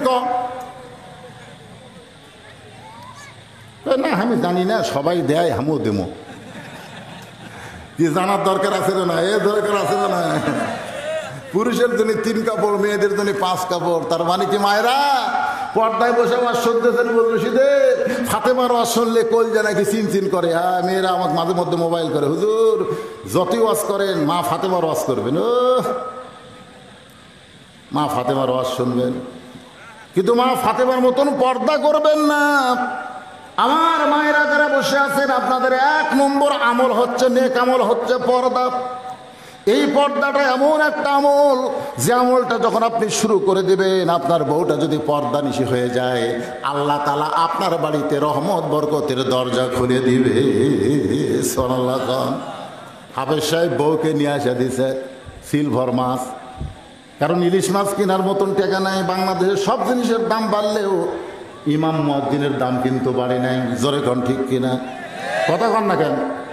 আপনাকে মসজিদের ইমামের দাম আগে যা আসলে এখন কি বাড়াছেন? পেঁয়াজের দাম বাড়লো, চাউলের দাম, সব কিছুর দাম বাড়লো, ইমামের দাম বাড়লো না। ইমাম যা সিলভার মাছ কিনে বাড়িতে না বউকে বলতেছে বিসমিল্লাহ কয়ে ধর। পর্দানিশী বউ বিসমিল্লাহ কয়ে ধরছে, কয়ে বিসমিল্লাহ কয়ে কুটপু, মাছ কুটপি বিসমিল্লাহ কয়ে, বিসমিল্লাহ কয়ে কুটছে, বিসমিল্লাহ কয়ে পরিষ্কার করবি, বিসমিল্লাহ কয়ে মাছ পরিষ্কার করছে, বিসমিল্লাহ কয়ে পাক শুরু করবি, বিসমিল্লাহ কয়ে পাক শুরু করছে। আবার খাবার সময় বিসমিল্লাহ বলে খাওয়া শুরু করছে। আল্লাহ বারিক লানা ফি মা রাযাকতানা ওয়া কিনা আযাবান নার। স্বামী স্ত্রী যখন মাছ দিয়ে ভাত খায়, স্বামী কয় কে রে তোর হাতত দিলাম সিলভার, কিন্তু খাবার যা ইলিশ ইলিশ লাগতেছে, তার মানে। তখন বউ বলতেছে স্বামী আপনি বলেন তো পদ্মা নদী থেকে বগুড়া পর্যন্ত ইলিশ কিভাবে আসছে? আপনি বলেন, পদ্মা নদী থেকে যে বগুড়া পর্যন্ত আপনি ইলিশ নিয়ে বাড়িতে আসলেন, সেই ইলিশটা কিভাবে আসছে আপনি কন? তো স্বামী বলতেছে ইলিশটা আমি দেখলাম কার্টুনের মধ্যে, চারিদিকে বরফ, তার উপর পলিথিন, তার মানে ইলিশ পর্দার ভিতরে ছিল। সেই পর্দা থেকে বার হতে দেখে ওর দাম বেশি। সিলভারের খবর কি? তা সিলভার তো পর্দা নাই, কিন্তু দিছেন কার হাতত? পদ্মানিশীর হাতত। এখন পদ্মানিশীর হাতত যায় ওই পর্দাটা ইলিশ হয়ে গেছে, আর পর্দানিশী ইলিশ নিয়ে পর্দা নারীর হাতত দিছে। ওই বিসমিল্লাহ টিসমিল্লাহ কিছুই কয় না, খালি বুকত থাপায় আর কয় আমার স্বামীর টাকা আছে রে, সিলভার খাই না ইলিশ খাই। খাবার বসে স্বামী স্ত্রী কয় এখন আর ইলিশত স্বাদ নেই, এখন আর স্বাদ নেই না, তোর বইয়ের পর্দা নেই। পর্দানিশী নারী যারা, দুনিয়ার বরকত তারা। আমার মা বোনেরা যারা আছেন পর্দার অন্তরালে শোনেন, গভীর রাত্রে ফাতেমাতু জোহরা স্বামীর বুকের মধ্যে মাথা ঢুকায়া, আমি আমল বিল আরকানের ওপর কথা বলতেছি, একটু খেয়াল করেন, বুকের মধ্যে মাথা ঢুকায়া কাঁদতেছে। হঠাৎ বলে ফাতেমা কান্দার কারণ কি? বলে কান্দার কারণ হলো আল্লাহ তাআলা আমার দোয়া কবুল করেছে। সুবহানাল্লাহ। আপনারা বলেন তো আল্লাহ দোয়া কবুল করলে মানুষ কাঁদবে না হাসবে? এখন কাঁদবে না হাসবে? আমি দোয়া করেছি আল্লাহ তুমি আমাকে জান্নাত দাও, আল্লাহ কয় আমি কবুল করলাম। আল্লাহ যদি আমাদেরকে জান্নাতি কবুল করে, বলেন তো আমাকে কান্দার দরকার আছে? কিন্তু ফাতেমা কাঁদতেছে স্বামীর বুকের ভিতরে মাথা লুকাইয়া। আলী বলে ফাতেমা কান্দার কারণ কি? ফাতেমা বলতেছে আল্লাহ আমার দোয়া কবুল করেছে। আলী বলে ফাতেমা দোয়া যখন কবুল হয়েছে তাহলে কান্দো কেন? ফাতেমা বলে স্বামী গো কি দোয়া কবুল করেছে আপনি কি শুনবেন না? আলী বলে তাহলে বলো আল্লাহ তোমার কি দোয়া কবুল করলো? ফাতেমা বলতেছে আল্লাহ আমার দোয়া কবুল করেছে, আমার মৃত্যুটা আল্লাহ পর্দার ভিতরে দান করে দিবে। সুবহানাল্লাহ বলেন। মৃত্যুটা পর্দার ভিতরে হবে। আর আমাদের বাংলাদেশের বেপর্দা হয়ে মরে আর পর্দা হয়ে কবরে যায়। জোরে কোন ঠিক কিনা? 5 কাপড় দিয়ে পেঁচায়া খাটলির উপর রাখছে। আবার একজন বলতেছে এই মেয়ে মানুষের লাশ দেখা যায় নাই রে, এর উপর চাদর দে। তো খাটলির উপর চাদর দিয়ে ঢাকা ধরছে। ফেরেশতা ঘুরতেছে আর বলতেছে আল্লাহ আল্লাহ এটা কোন দেশ, এটা কোন দেশ আল্লাহ, যে দেশে মেয়েরা শরীরের অর্ধেক বাইর করে ঘরে আর মরার পরে 5 কাপড় দিয়ে তার লাশটা পর্যন্ত চাদর দিয়ে ঢাকা রাখছে, এটা কোন দেশ? আল্লাহ বলতেছে দেশের নাম বাংলাদেশ রে। এরা বাঁচতে মানে না রে, মরার পরে মানে রে, মরার পরে মানে রে। আমাদের বাংলাদেশে তাসলিমা নাসরিন যদি মরে ওয়াকও 5 কাপড় দিবি, কোন কথা ঠিক কিনা? তাসলিমা নাসরিন কি কইতে জানেন? এ কয়েকদিন আগে টেরাস দিছে, কয় চরমোনাইকে আমি ধন্যবাদ জানাই। কাক ধন্যবাদ জানাই? চরমোনাই। একটা নাস্তিক হয়ে চরমোনাই ধন্যবাদ জানাচ্ছে আর বলতেছে অতি সত্বর কওমি মাদ্রাসা বন্ধ করে দেওয়া হোক, কওমি মাদ্রাসা বন্ধ করে দেওয়া হোক। আর চরমোনাইকে ধন্যবাদ জানাই। তাসলিমা নাসরিন নির্বাচিত কলম নামে একটা বই লেখছে, সেখানে বলেছে আল্লাহ কোরআনে বলতেছে হুন্না লিবাসুল্লাকুম আনতুম লিবাসুল্লাহুন্না, নারী হলো পুরুষের পোশাক, পুরুষ হলো নারীর পোশাক, সমান দাম দিছে। আবার সেই কোরআনে আল্লাহ বলতেছে আর রিজালু কাওয়ামুন আলান নিসা, পুরুষেরা নারীদের উপরে থাকবে। একই আল্লাহ 2 জায়গা 2 রকমের কথা কয়, সে আল্লাহ মানার আমার দরকার নাই। নাউজুবিল্লাহ জোরে কবেন না? কি বুঝতেছেন? এক জায়গাতে আল্লাহ কি বলছে হুন্না লিবাসুল্লাকুম ওয়া আনতুম লিবাসুল্লাহুন্না, স্বামী হলো বিবির পোশাক, বিবি হলো স্বামীর পোশাক। তাহলে 2 জনের অধিকার কি? কথা কয় না, সমান। আবার আর এক জায়গাতে আল্লাহ বলতেছে আর রিজালু কাওয়ামুন আলান নিসা, পুরুষেরা নারীদের উপরে থাকবে। ওই জায়গাতে আবার কি করতেছে? একই আল্লাহ কয় কথা কয়। আপনারা বলেন তো আল্লাহ কি 2 কথা 2 জায়গায় বলার পিছনে কারণ আছে না নাই? ধরে কোন কারণ আছে না নাই? কারণ কি? যে তুমি একজন বউ, তুমি সব সময় সমান অধিকার চাইলে হবে না। তো তুমি যখন মা হবে তখন তোমার দাম বাপের চাইতে 3 গুণ বেশি হবে। কথা কয় না কেন? স্বামী হলো বাপ, বউ হলো মা, ঠিক কিনা বলেন? তো যখন ওই মা বাচ্চা প্রসব করবে তখন দাম বেশি কার? স্বামীর না বউয়ের? বউয়ের দাম বেশি।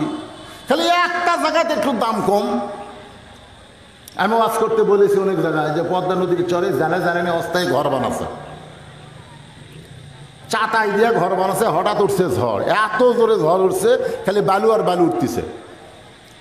1-8 ঘন্টা হয় ঝড় থামে না। তো স্বামী জ্বালা বলতেছে আমার পেশাব লাগছে রে, কি করি? ঘরের মধ্যে পেশাব করবো? না না না না, ঘরের মধ্যে পেশাব করলে দুর্গন্ধ হবে। তাহলে দরজা খুলি না, দরজা খোলা যাবে না, ওই বালু এসে সব ঘর মেঘে যাবে। তাহলে করি কিরে? বউ বলতেছে একটা কাম করেন, আপনি আমার কান্দর চড়েন, কান্দর চড়া চাটাই তো ছোট্ট একটা স্যাপ করে ওই স্যাপ দিয়ে যন্ত্র বের করে পেশাব করেন। তো বইয়ের কান্দর চড়ে ওই ছোট্ট একটা ছিদ্র করে পেশাব করছে। 1-8 ঘন্টা হয় ঝড় থামে না। বউ বলতেছে আমাকেও তো পেশাব লাগলো। স্বামী বলতেছে স্যাপ তো করাই আছে, তুই খালি আমার কান্দর চড় আর পেশাব কর। এবার স্বামীর কান্দর চড়ে পেশাব করে, পেশাব বাহির না যায়, স্বামীর বুক ভিজে যায়। স্বামী চিল্লায় বলে এই বিবি কি করিস? কয় মরার স্বামী জানো না সব জায়গায় সমান অধিকার চলে না। ধরে কোন কথা ঠিক কিনা? আর মায়েদের জন্য বলতেছে মা শোনেন, হযরত আলী বললেন ফাতেমা কি আল্লাহ পর্দার মধ্যে তোমার মৃত্যু দিবে, দোয়া কবুল করেছে। আল্লাহ ঠিকই করেছে, কারণ সারা জীবন যে ব্যক্তি পর্দা নিয়েছিল সে পর্দার মধ্যে মৃত্যুবরণ করবে। এখানে কান্নার কারণ কি? ফাতেমা বলে স্বামী গো, আমার কান্দার কারণ হলো আজকে রাত্রেবেলায় আমার মৃত্যু হবে। যেই বলেছে আজকে রাত্রিবেলায় আমার মৃত্যু হবে, গাছের গোড়া কাটলে গাছটা যেমন ঠাস করে পড়ে যায় তেমনি পড়ে গেলেন হযরত আলী ঘরের মাজায়। আমার মা বোনদের জন্য বলতেছে মা শোনেন, ফাতেমা মুস্কি মুস্কি হাসে, যে গভীর রাত্রে মৃত্যুবরণ করবে সেই মেয়েটা হাসতেছে। স্বামীর মাথা উরাতের ওপরে নিয়ে কপালে চুমো দেয়, বলে স্বামী গো, মৃত্যুর কথা শুনে এমন করে আপনি কাঁদেন কেন? কারণ দুনিয়াতে আসার জন্য এসেছি না থাকার জন্যে? যাওয়ার জন্য একটু খেয়াল করবেন। এই দুনিয়াতে এসেছি থাকার জন্য না, এই দুনিয়াতে আসলে যাইতে হবে। জোরে কোন কথা ঠিক কি না? বাজান গো, যতই চেষ্টা করেন এই দুনিয়াতে আমরা কেউ থাকতে পারবো না। মা ফাতেমা স্বামীর কপালে চুম্বন দিয়ে মুসকে মুসকে হেসে হেসে বলতেন, স্বামী গো, দুনিয়াতে এসেছি যাওয়ার জন্য, থাকার জন্য না। আমি আজকে রাত্রেবেলা চলে যাব, আপনিও একদিন চলে যাবেন, কেউ দুনিয়াতে থাকবো না। ওগো স্বামী, আপনি দুর্বল কেন হলেন? কারণ আপনি হচ্ছেন আসাদুল্লাহিল গালিব, আপনি হচ্ছেন আল্লাহর সিংহ, আপনি হচ্ছেন জ্ঞানের সম্রাট। আপনি দুর্বল হয়ে কেন পড়ে গেলেন? বরং আমি মরে যাওয়ার পর আমার 3টা চাওয়া আপনাকে কবুল করতে হবে। আলী কান্দার বলে, ফাতেমা, দুনিয়ার জীবনে গরিব ছিলাম বলে তুমি কিছুই চাইলে না, তুমি কিছুই চাইলে না। আসলে মা ফাতেমা কিছুই চাইনি স্বামীর কাছে। আল্লাহ নবী বলেছেন, ফাতেমা, দুনিয়ার বহু ধনী ধনী যুবকেরা তোমাকে বিয়ে করবার চাইছিল, কিন্তু আমি ধনীর সঙ্গে তোমাকে বিয়ে দিবার পারি নাই। ফাতেমা বলতেছে, বাবা, ধনীর সঙ্গে বিয়ে দিলে আমার জীবনে কষ্ট হইতো না? রাসূল কান্দার বলে, ফাতেমা রে, আমি তোর বাবা হয়েছি, কিন্তু আমার ইচ্ছাই তোকে আলীর সঙ্গে বিয়ে দেইনি। কারণ আমি জানি আলী হচ্ছে আমার চাচাতো ভাই, চাচাতো ভাইয়ের সঙ্গে বোয়াটা আমার মেয়ের বিয়ে কেমনে দিব? কারণ স্বয়ং আল্লাহ ঘটকালি করেছে। ও ফাতেমা, আলীর মধ্যে আল্লাহ এমন কিছু দেখেছে যেটা দেখার পরে তোমার জন্য পছন্দ করেছে। আমার আলী বড় গরিব রে, ওর কাছে কিছু চাইয়া তুই ওরে কোনোদিন কষ্ট দিবি না। এই জন্য ফাতেমা যা কিছু প্রয়োজন নবীর কাছে গিয়া চাইছে, স্বামীর কাছে কিছুই চাই নাই। আলী বলে, ফাতেমা, দুনিয়ার জীবনে কিছুই চাইলা না, মরার পরে তুমি কি চাইবা ফাতেমা? ফাতেমা বলতে, স্বামী গো, আমার 3টা চাওয়ার মধ্যে 1 নম্বর চাওয়া হলো রাতের অন্ধকারে পর্দায় আমার মৃত্যু হবে। এই পর্দার ভিতরেই আমাকে দাফন করা লাগবে। আমি রাতের অন্ধকারে পর্দায় মৃত্যুবরণ করব, আর দিনের বেলায় আমাকে দাফন করবেন। আমার লাশ দেখবে মানুষ, আমার কবর দেখবে মানুষ। ওগো স্বামী, আমার 2 নম্বর চাওয়া হলো আমার কোনো জানাজার ব্যবস্থা করবেন না, আমার কোনো জানাজা লাগবে না। আলী বলে, ফাতেমা, তুমি কি পাগলি হয়েছো নাকি? লক্ষ মানুষ তোমার জন্য দোয়া করবে। ফাতেমা বলে, স্বামী, আমি পাগলি না, প্রত্যেকটা মেয়েদের জন্য বলতেছি, লক্ষ মানুষ যদি বলে মেয়েটা ভালো, আল্লাহ কিন্তু লক্ষ মানুষের মুখের দিকে তাকায় থাকবে না। আল্লাহ খালি দেখবে তার স্বামী কি কয়, তার স্বামী কি কয়। দুনিয়ার সব মানুষ যদি বলে ফাতেমা খারাপ, আর আপনি যদি বলেন আমার ফাতেমা ভালো, এক স্বামীর ভালোবাসা বলার কারণে ফাতেমার জন্য 8টা জান্নাতের দরজা আল্লাহ খুলে দিল। আমার মায়েদের জন্য বলতেছি, মা, দুনিয়ার মানুষ আপনাকে ভালো বললে আপনার 1 তিল পরিমাণ লাভ হবে না। আপনার স্বামী আপনাকে ভালো বলে কিনা এইটা আপনাকে খেয়াল করা লাগবে। কারণ আল্লাহ রাসূল বলেছেন, প্রত্যেকটা নারীকে আমি বলতাম, আল্লাহ ছাড়া কাউকে যদি সেজদা দেওয়ার হুকুম থাকতো তাহলে স্বামীর কদমে সেজদা করো, কিন্তু আল্লাহ ছাড়া কাউকে সেজদা দেওয়ার হুকুম নাই। এই কথার দ্বারা রাসূল বুঝাইলেন, মেয়ে মানুষের কাছে আল্লাহর পরে সবচাইতে দামি ওই মহান ব্যক্তি হলো তার স্বামী। ফাতেমা বলে, স্বামী গো, আমার লাশটা আপনি কাঁধে করে জান্নাতুল বাকির পূর্ব কোণায় দাফন করবেন। আমার লাশটা খাটনিতে তুলবেন না, কারণ 4 জন ব্যক্তি খাটনি কাঁধে নেবে। আমি ফাতেমা হিসাব করে দেখলাম আমার 4 জন ব্যক্তি দুনিয়াতে কেউ নাই যারা আমার খাটনি কাঁধে নিবার পরে। ফাতেমার দেহের ওজন কত এটা দুনিয়ার কোনো পরপুরুষকে আমি বুঝতে দিবার চাই না। ওগো স্বামী, আমার বাবা যদি দুনিয়াতে জীবিত থাকতো, মরা মেয়ে লাশের খাটনি বাবা কাঁধে নিবার পারতো। আমার হাসান হোসেন যদি বড় হইতো, মায়ের লাশের খাটনি কাঁধে নিবার পারতো। গো স্বামী, আমি ফাতেমার দেহের ওজন শুধু আপনি বুঝে, আপনি আমাকে কাঁধে করে নিয়ে ওই জান্নাতুল বাকির পূর্ব কোণায় সবুজ রঙের একটা বাতি জ্বলবে, ওই বাতি বরাবর আমাকে দাফন করে দিবেন। হযরত আলী গভীর রাত্রে ফাতেমাকে দাফন করার পরে আল্লাহর কাছে বলতেছে, আল্লাহ জানাজা নাই, দোয়া নাই, আমি স্বামী দোয়া করতেছি, আল্লাহ এই ফাতেমাকে তুমি কবুল করে নাও। এই দোয়া করার পরে তাকায় দেখে সামনে কয়েকটা পুরাতন কবর দেখা যায়। এইমাত্র ফাতেমার কবর দিছে, কিন্তু সেই নতুন কবর আর নাই। গোটা জান্নাতুল বাকি হযরত আলী দৌড়ায় আর বলে, ফাতেমার কবর এখনই দিলাম কবর, সেই কবর কোথায় গেল? ফাতেমার কবর, ফাতেমার কবর। কে যেন ডাক দে, বলে আলী রে, ফাতেমা পর্দানিশী, আমি আল্লাহ জোহরা ডিগ্রি দিয়া ফাতেমার কবরটাকেও কিয়ামত পর্যন্ত পর্দা করে দিয়েছি।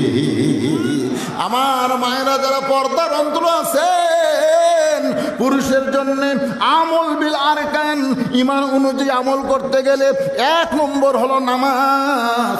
আর নারীদের জন্য ঈমান অনুযায়ী আমল করতে গেলে 1 নম্বর আমল হচ্ছে পর্দা, 1 নম্বর আমল হচ্ছে পর্দা। এরপরে আল্লাহ বললেন, আত্তাকুল্লাহ, ভয় করতে হবে আল্লাহকে। আল্লাহ ছাড়া অন্য কাউকে ভয় করা যাবে? যাবে? উকিল বলতেছে,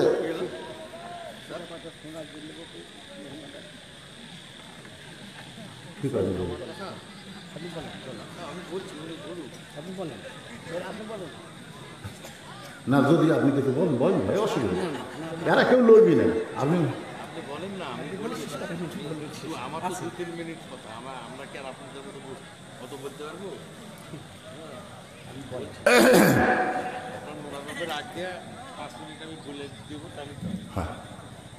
বিরক্ত হচ্ছেন? আত্তাকুল্লাহ, আমি যে আয়াতে কারিমা তেলাওয়াত করছি, আমার কানে কানে আগে বলে দিতে, গোরস্থানকে সামনে নিয়ে ওয়াজ করা লাগবে। কিন্তু আল্লাহ আয়াতের শেষে কিন্তু বলেছে, লা তামুতুন্না, মৃত্যুবরণ করো না, ইল্লা ওয়া আনতুম মুসলিমুন, মুসলমান না হয়ে মরে কবরস্থান গেলে আমাদের ভাগ্য খারাপ না ভালো? জোরে কান, ভালো না খারাপ? এই জন্যই ভাইজান ওটা বসা করেন কে? ছেলে তোর কি হলো রে? এমন এক ফুল প্যান্ট পরছে রে, কি রে? না, ওটা বসা আসলে ভালো না। আমি ডায়াবেটিস রোগী, আমি কিন্তু ডায়াবেটিস রোগী। 2007 সালে ধরা পড়ছে। 2017 সালে ডাক্তার আমাকে বললো যে, হুজুর আপনার ডায়াবেটিস অনিয়ন্ত্রণ থাকার কারণে আপনার কিডনি ড্যামেজ হওয়ার সম্ভাবনা আছে। আমি বললাম, তাহলে কি করা লাগবে?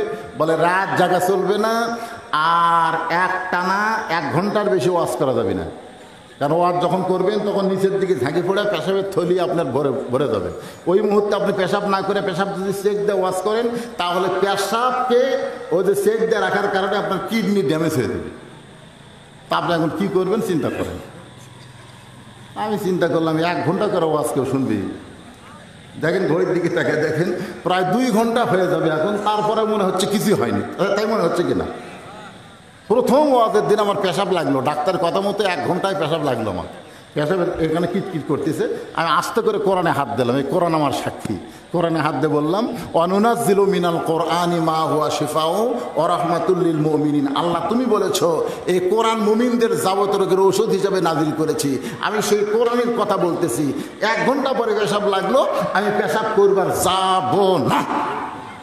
এই যাবো না কইয়া কোরআনে হাত দিয়ে আছে। বিশ্বাস করেন 10-15 মিনিট আমার একটু কষ্ট হলো, তারপরে আমার পেশাবের থলি এমন ঠান্ডা হওয়া হলো, এরপরে ঘন্টার পর ঘন্টা ওয়াজ করে আমাকে আর পেশাব লাগে না। তাহলে কোরআনের ক্ষমতা আছে না নাই? তাহলে সেই কোরআন ওয়াজ শুনবার আছে, ঘন ঘন তারা পেশাব করবার যান, এরকে বউ চলাবেন কি দিয়ে রে? একটু মনোযোগ দেন। আত্তাকুল্লাহ, ভয় করতে হবে কার? একটু জবান খুলে বলেন কার? আল্লাহর ভয় করতে হবে। এরপর আল্লাহ বলতেছেন, হাক্কা তুকাতি, শুধু ভয় করলে হবে না, ভয় করার মতন ভয় করা লাগবে। ও বাংলার মুসলমানেরা, আমরা আল্লাহকে ভয় করি, কিন্তু ভয় করার মতন ভয় কারে কয়? এই ভয় করার মতন ভয় যদি আমরা করতে চাই, তাহলে মানুষের তৈরি সমাজ দিয়া আল্লাহর ভয় অন্তর আসবে না। আমি এর আগে হয়তো বলেছি, আজকেও বলতেছি, একটু মনোযোগ দেন। আমি এই বাংলাদেশ থেকে চলে গেছিলাম সৌদি আরব। আমি মদিনায় গেলাম, মক্কায় গেলাম। আমার মেয়ে ছিল আমার সঙ্গে। আমার 2 মেয়ে বায়না ধরল, বাব্বু আমরা একটু মদিনা থেকে পিওর সোনা কিনবার চাই, 22 ক্যারেটের সোনা। ভাইজান সবই হয়ে গেছে, সোনার দাম দর চলে না, ওখানে সোনা কেনা হয়ে গেছে, এখন কাগজ লিখতেছে সোনার দাম মূল্য নিয়ে, আমরা পকেট থেকে রিয়াল বার করছি। এমন সময় মদিনার মসজিদে আজান দিল, আল্লাহু আকবার, আল্লাহু আকবার যে আজান দিছে, সঙ্গে সঙ্গে দোকানদার ওই যে মেমো লিখতেছে ডয়ারের মধ্যে ঢুকায় দিল, আমাদের টাকা আমাদের পকেটের মধ্যে ঢুকাতে বলল, আর বলল সাল্লু সাল্লু সাল্লু মামনু কুল্লু হারাম। মসজিদে আজান দিল, আর ব্যবসা বাণিজ্য চলবে না, একটা মাত্র কাজ, সেইটাই হলো নামাজ। ধরে কার সুবহানাল্লাহ। আমি একটা গাড়িতে চড়ে তায়েফে যাচ্ছিলাম, কোনো ট্রাফিক নাই, পুলিশ নাই, হঠাৎ লাল বাতি জ্বলে উঠলো, শত শত গাড়ি একেবারে থেমে গেল, ব্রেক করলো, কেউ নাই, কোনো পুলিশ নাই, ট্রাফিক নাই, একটা বাতি জ্বললো আর গাড়িগুলো থেমে গেল। কিছুক্ষণ পরে সবুজ বাতি যখন জ্বললো, গাড়িগুলো চললো। আমি বললাম, ভাই ড্রাইভার ভাই, এখানে ট্রাফিক নাই, পুলিশ নাই। বলে আইন, আইন। তুমি এখানে যদি ওভারটেক করে চলে যাও, কয় ওভারটেক করে চলবো কেমনে? আইনটা এমনভাবে গ্রহণ করেছি, কেউ যদিও না দেখে, এখানকার প্রত্যেকটা ড্রাইভারের বিশ্বাস হলো কেউ না দেখলেও আমার আল্লাহ দেখতেছে। সুবহানাল্লাহ। আর আমাকে বাংলাদেশের মুসলমানের খবর কি জানেন? আসরের নামাজ পড়ে জমির ধান দেখবার গেছে, যা দেখো ওপর জমির পানি, নিচে আর জমির পানি নাই। কে রে, উপরে জমিতে এত পানি, আমারটা পানি নাই কে রে? ওই চারিদিকে তাকাছে, না কেউ নেই, কেউ নেই।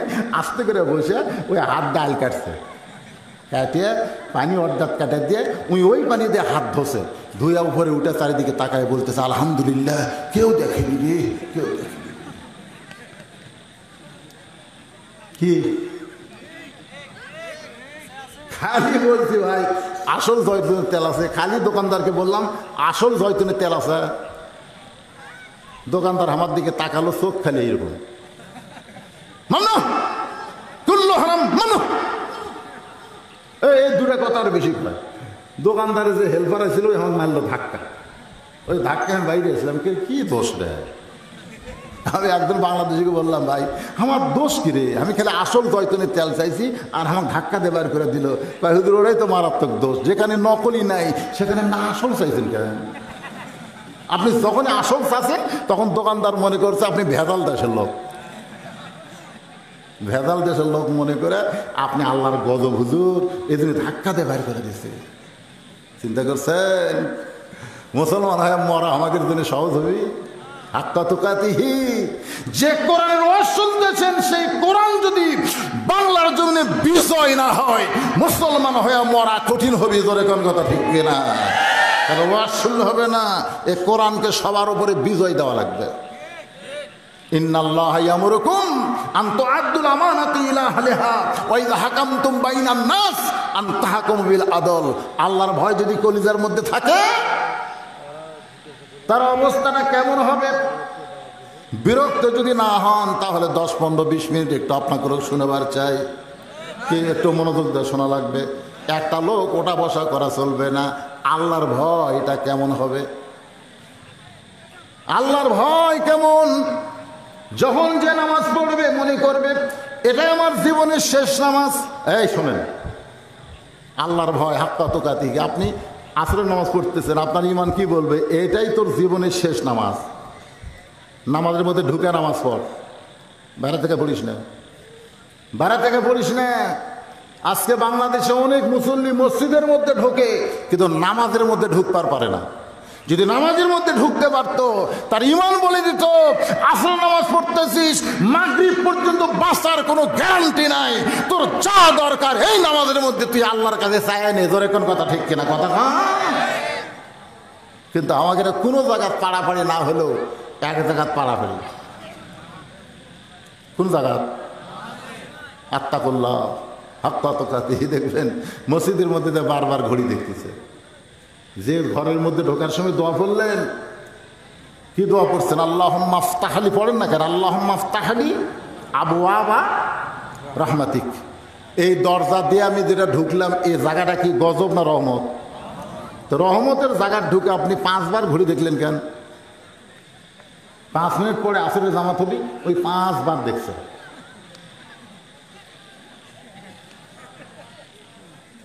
পাশের জনক বলতে কে ভাই কয় মিনিট হয়ে আমার ঘড়ি বেলা ঠিক নাই দেখি তোর ডাক আর 3 মিনিট বাকি। হায় রে আজ ঘড়ি নড়তিছে না রে। আর যেই মাত্র নামাজ শেষ করে ওদের শ্বাসটালত গেছে, ঘন্টার পর ঘন্টা আড্ডা গলি মারতেছে, একবার ঘড়ি দেখতেছে না। জোরে কোন কথা ঠিক কিনা? কত কতিহি আল্লাহর যত যত ভয় যখন শুরু হবে তখন মনে হবে এই রমজান আমার জীবনের শেষ রমজান। এই রমজান আমার জীবনের কি শেষ রমজান। পেটে বাচ্চা আছে, শাশুড়ি এসে বলতেছে বৌমা বৌমা এবার তুমি রোজা থাকো না। বৌমা বলতেছে কেন আম্মা? বলে রোজা থাকবার গেলে তোমার পেটে যখন লাতি আছে এই লাতি শুকে যাবে। তুমি যদি রোজা থাকো না খেয়ে থাকলে পেটের লাতি আমার শুকে যাবে। বৌমা বলতেছে তাহলে কাগজ কলম নিয়ে আসেন আম্মা।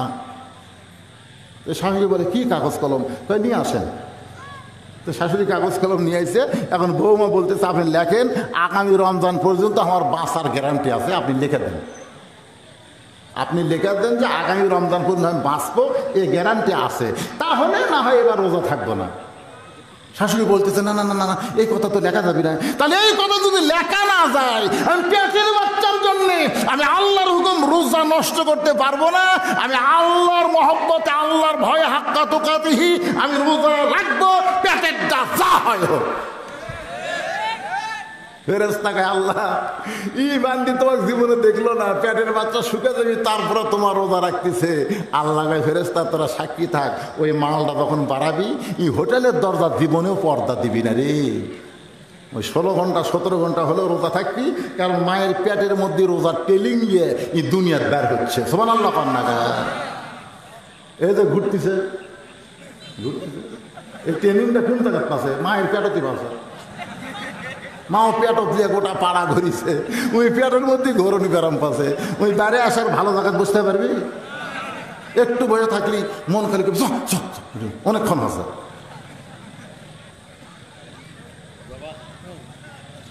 এই জন্যই একটা নেপোলিয়ন বলেছে, একটা খ্রিস্টান, তোমরা যদি ভালো একটা সন্তান চাও ভালো একটা মার দরকার।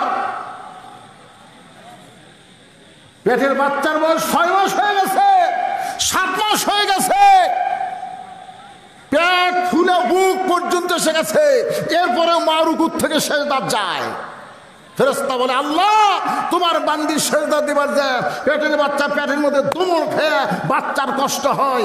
আল্লাহ বলে সাক্ষী থাক, যেই মা পেটে বাচ্চা নিয়ে নামাজ পড়তেছে এই মা শুধু নিজে নামাজ পড়তেছে না, পেটের বাচ্চাকেও নামাজি বানায় ছাড়তেছে। সুবহানাল্লাহ। হাক্কা তুকাতিহি যথাযথ ভয় যদি কোনো বান্দা বান্দির অন্তরে চলে আসে, তার দ্বারা একটু মনোযোগ দিয়ে শুনবে, এটা অর্জন করতে গেলে মানুষের তৈরি সমাজ দেওয়া হবে না, মানুষের তৈরি আইন দেওয়া হবে না। আজকে আমাদের সমাজের আইনটা কেমন বলবো?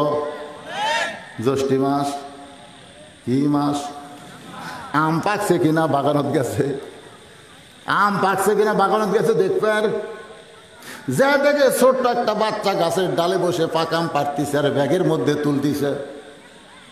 বাগানের মালিক কয় আমি খাইনি, আমার বৌসল খাই নাই, তুই আমার গাছের সময় আম পারতেছিস, তোর বাপকে গিয়ে বিচার দিব, তোর বাপকে গিয়ে বিচার দিব। ছেলে গাছের ডালে বসে খালি মুসকি মুসকি হাসে। বাগানের মালিক বলে হাসিস কেন? বলে হাসার কারণ হলো আমার বাপকে কোথায় খুঁজে বিচার দিবার যাবেন, আমার বাবাও তো আপনার আর একটা গাছের চড়ছে। তাকে দেখর বাপ আম পাড়তেছে আর বস্তা ভরাচ্ছে, গাছের নিচে বসে কানতেছে আর বলতেছে আল্লাহ বিচার দিব কার কাছে?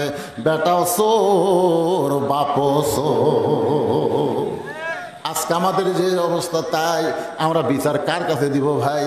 আল্লাহর কোরআনের যে আইনটা আছে এই আইনটা যদি আজকে আমাদের বাংলাদেশ চালু হইতো, আত্তাকুল্লাহ হাক্কা তুকাতিহি, আমি যত বড়ই হুজুর হই না কেন আমার পায়ের জুতা যদি 2000 টাকা দামি হয় আর আপনাকে চৌবাড়িয়া যদি কেন্দ্রীয় মসজিদে জোহরে নামাজ পড়বার যায়, আমার মন কিন্তু আমাকে বলবে জুতা সামলা। ধরে কন কি সামলা? তোর নামাজ সামলা, এই কথা কিন্তু মন বলবে না, জুতা সামলা।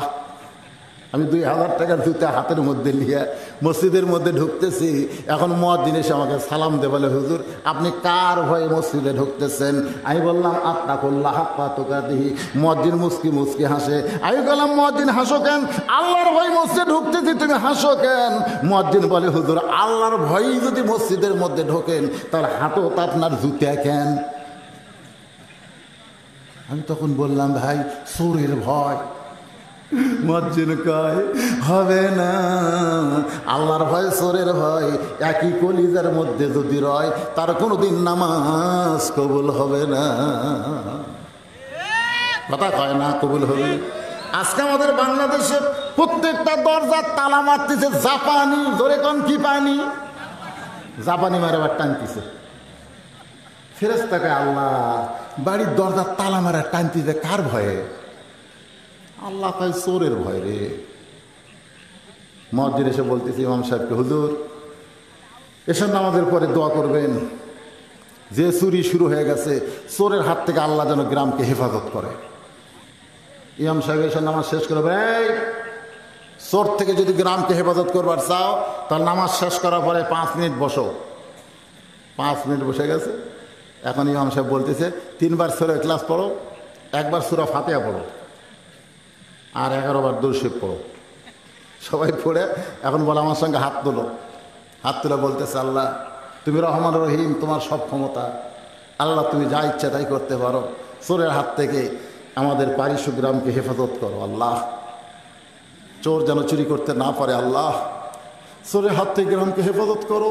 সাইড থেকে চোর বলতেছে আমি আমি। এই দোয়াতে চোর খুশি না বেদা? চোর কয় তোরা দোয়া করে গেলে ঘুম পার, আর আমরা গেলে সাইজ মতো করি দরকার ঠিক। আর ইমাম সাহেব যদি বলতো 5 মিনিট বসো, নাহমাদুহু ওয়া নুসাল্লি আলা রাসূলিল কারীম। রে মুসল্লি ভাই, চোরের হাত থেকে পারিশু গ্রামকে যদি আমরা বাঁচাবার চাই তাহলে এই 2টা হাত খালি দোয়ার হাত না, এই 2টা হাত হলো লাঠি ধরার হাত। যে রাস্তা দিয়া চোর গ্রামে ঢোকে ওই রাস্তায় গোপনে গোপনে তোমরা 7 জন 2 হাতা লাঠি নিয়ে দাঁড়ায় থাকবে। চোর যে দিক দিয়ে ধরবে জামাতবদ্ধভাবে চোরকে গ্রেফতার করা লাগবে। এই ভাষণ যদি এশার নামাজের পর ইমাম সাহেব মুসল্লিদেরকে শোনায়, আপনারা বলেন তো চোর আমিন কবি? কথা কয় না, চোর কি আমিন কবে? চোর বলবে ওরে বাবা রে, এই 2টা হাত খালি দোয়ার হাত না রে, এই 2টা হাত তো।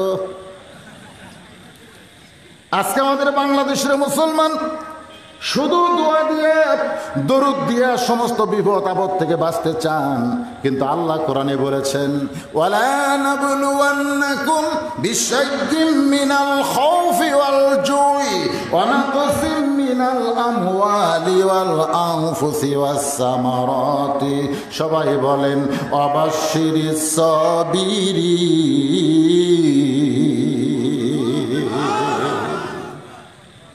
ওয়ালা তামুতুন্না, মৃত্যুবরণ করো না, ইল্লা ওয়া আনতুম মুসলিমুন, যতক্ষণ মুসলমান না হবে। আমরা মুসলমান হয়ে মরতে চাই, যতক্ষণ চাই কি চাই না? তাহলে ফজরের নামাজ থেকে নামাজ ধরবেন। আজকে ফজর থেকে নামাজ শুরু করবেন। কথা কয় না কেন? এই টুপিওয়ালা কে উঠলো রে? ওর ওয়াজ শোনা লাগবে না তো, ওই যে ফ্যাক্টরির মাল, ওর ওয়াজ শোনার দরকার নেই। ওর ওয়াজ শুরু হয়ে গেছে যেদিন মাদ্রাসায় ধরতে হবে। আর মাদ্রাসায় 6 বছরের একটা বাচ্চাকে ওর বাপ দিয়ে গেল, দিয়ে তো চলে গেল। তখন আমি হুজুরকে বললাম হুজুর কি করবেন? আগে পেশাব করান লাগবে হুজুর। আমি বললাম কেন? আগে পেশাব শিখান লাগবি, তারপরে কায়দা হাতত দেবো হুজুর। আগে পেশাবটা যদি না শিখে তাহলে কায়দা কীভাবে দেবো? কারণ কায়দা তো কোরআনেরই আয়াতের অক্ষর, লা ইয়ামাসসুহু ইল্লাল মুতাহহারুন, এখানে ধরা যাবে না যতক্ষণ পবিত্র না হবে। তো ওই মালটা তো আগে পবিত্র হয়ে মাদ্রাসাত করতেছে। তোর কোন কথা ঠিক কিনা? এই যার একটা পাও দিয়েছে দেখি, ভালো মাশাআল্লাহ, ঠিক আছে। আপনার সন্তানগুলোকে নষ্ট করেন না বাজান। দোয়া দরুদ দেওয়ার কান্না থামতেছে না। বহু দোয়া দিলাম, পানি ফোড়া দিলাম, তাও খালি কান্দে। হুজুর দোয়া দরুদের আর কোনো বরকত নেই। 1-1 মাস পরে বললাম কি খবর মা, আসল বল কান্দে নাকি? না হুজুর, ওর বাপ একটা মোবাইল কিনে দিয়েছে, আর কান্দে না। যখনই কান্দে চালু করে দেয় আর কান্না থেমে যায়। ছোট্ট বাচ্চার হাতে আল্লাহর কোরআন শরীফ না দিয়ে এখন বাপ মা মোবাইল দিছে, মোবাইল। নষ্ট হয়ে গেছে যুবকেরা, নষ্ট। বর্তমানে এমন পর্যায়ে চলে গেছে, ওখান থেকে এই যুবকদেরকে ফিরে আনা খুব কঠিন। স্বয়ং আল্লাহ ছাড়া কোনো বক্তার ওয়াজ দিয়ে এই যুবকদের ভালো করবেন সম্ভব না। যেই যুবক খেলতে খেলতে এমন হয়ে খেলাত মগ্ন হয়ে গেছে, একটা কুত্তা পর্যন্ত যাতে যাতে বিরক্ত হয়। কেরি মানুষ নাকি যে লড়ে না, চলে না, ফ্রি ফায়ার পাবজি গেম খেলে, কুত্তা বিরক্ত হয়ে আর পিঠত পেশাব করে দিয়েছে। তারপরে হুঁশ পাচ্ছে, কেরে কি হলো, তাকে দেখে কুত্তা পেশাব করে গেল। ভাইজান, আজকে সেই যুবকদেরকে ফিরে আসার জন্য ওয়াজের শেষ পয়েন্ট হচ্ছে লা তামুতুন্না, আমরা মৃত্যুবরণ করবো না ইল্লা ওয়া আনতুম মুসলিমুন, যতক্ষণ মুসলমান না হব। এই পয়েন্টটা আমি আপনাদের সামনে আউট করব, শুনবেন না ইনশাল্লাহ। তো প্রধান অতিথি সাহেব, আমি আগেই তাকে বলেছিলাম, কি সেটা কি দিছে? আচ্ছা ঠিক আছে, দেন।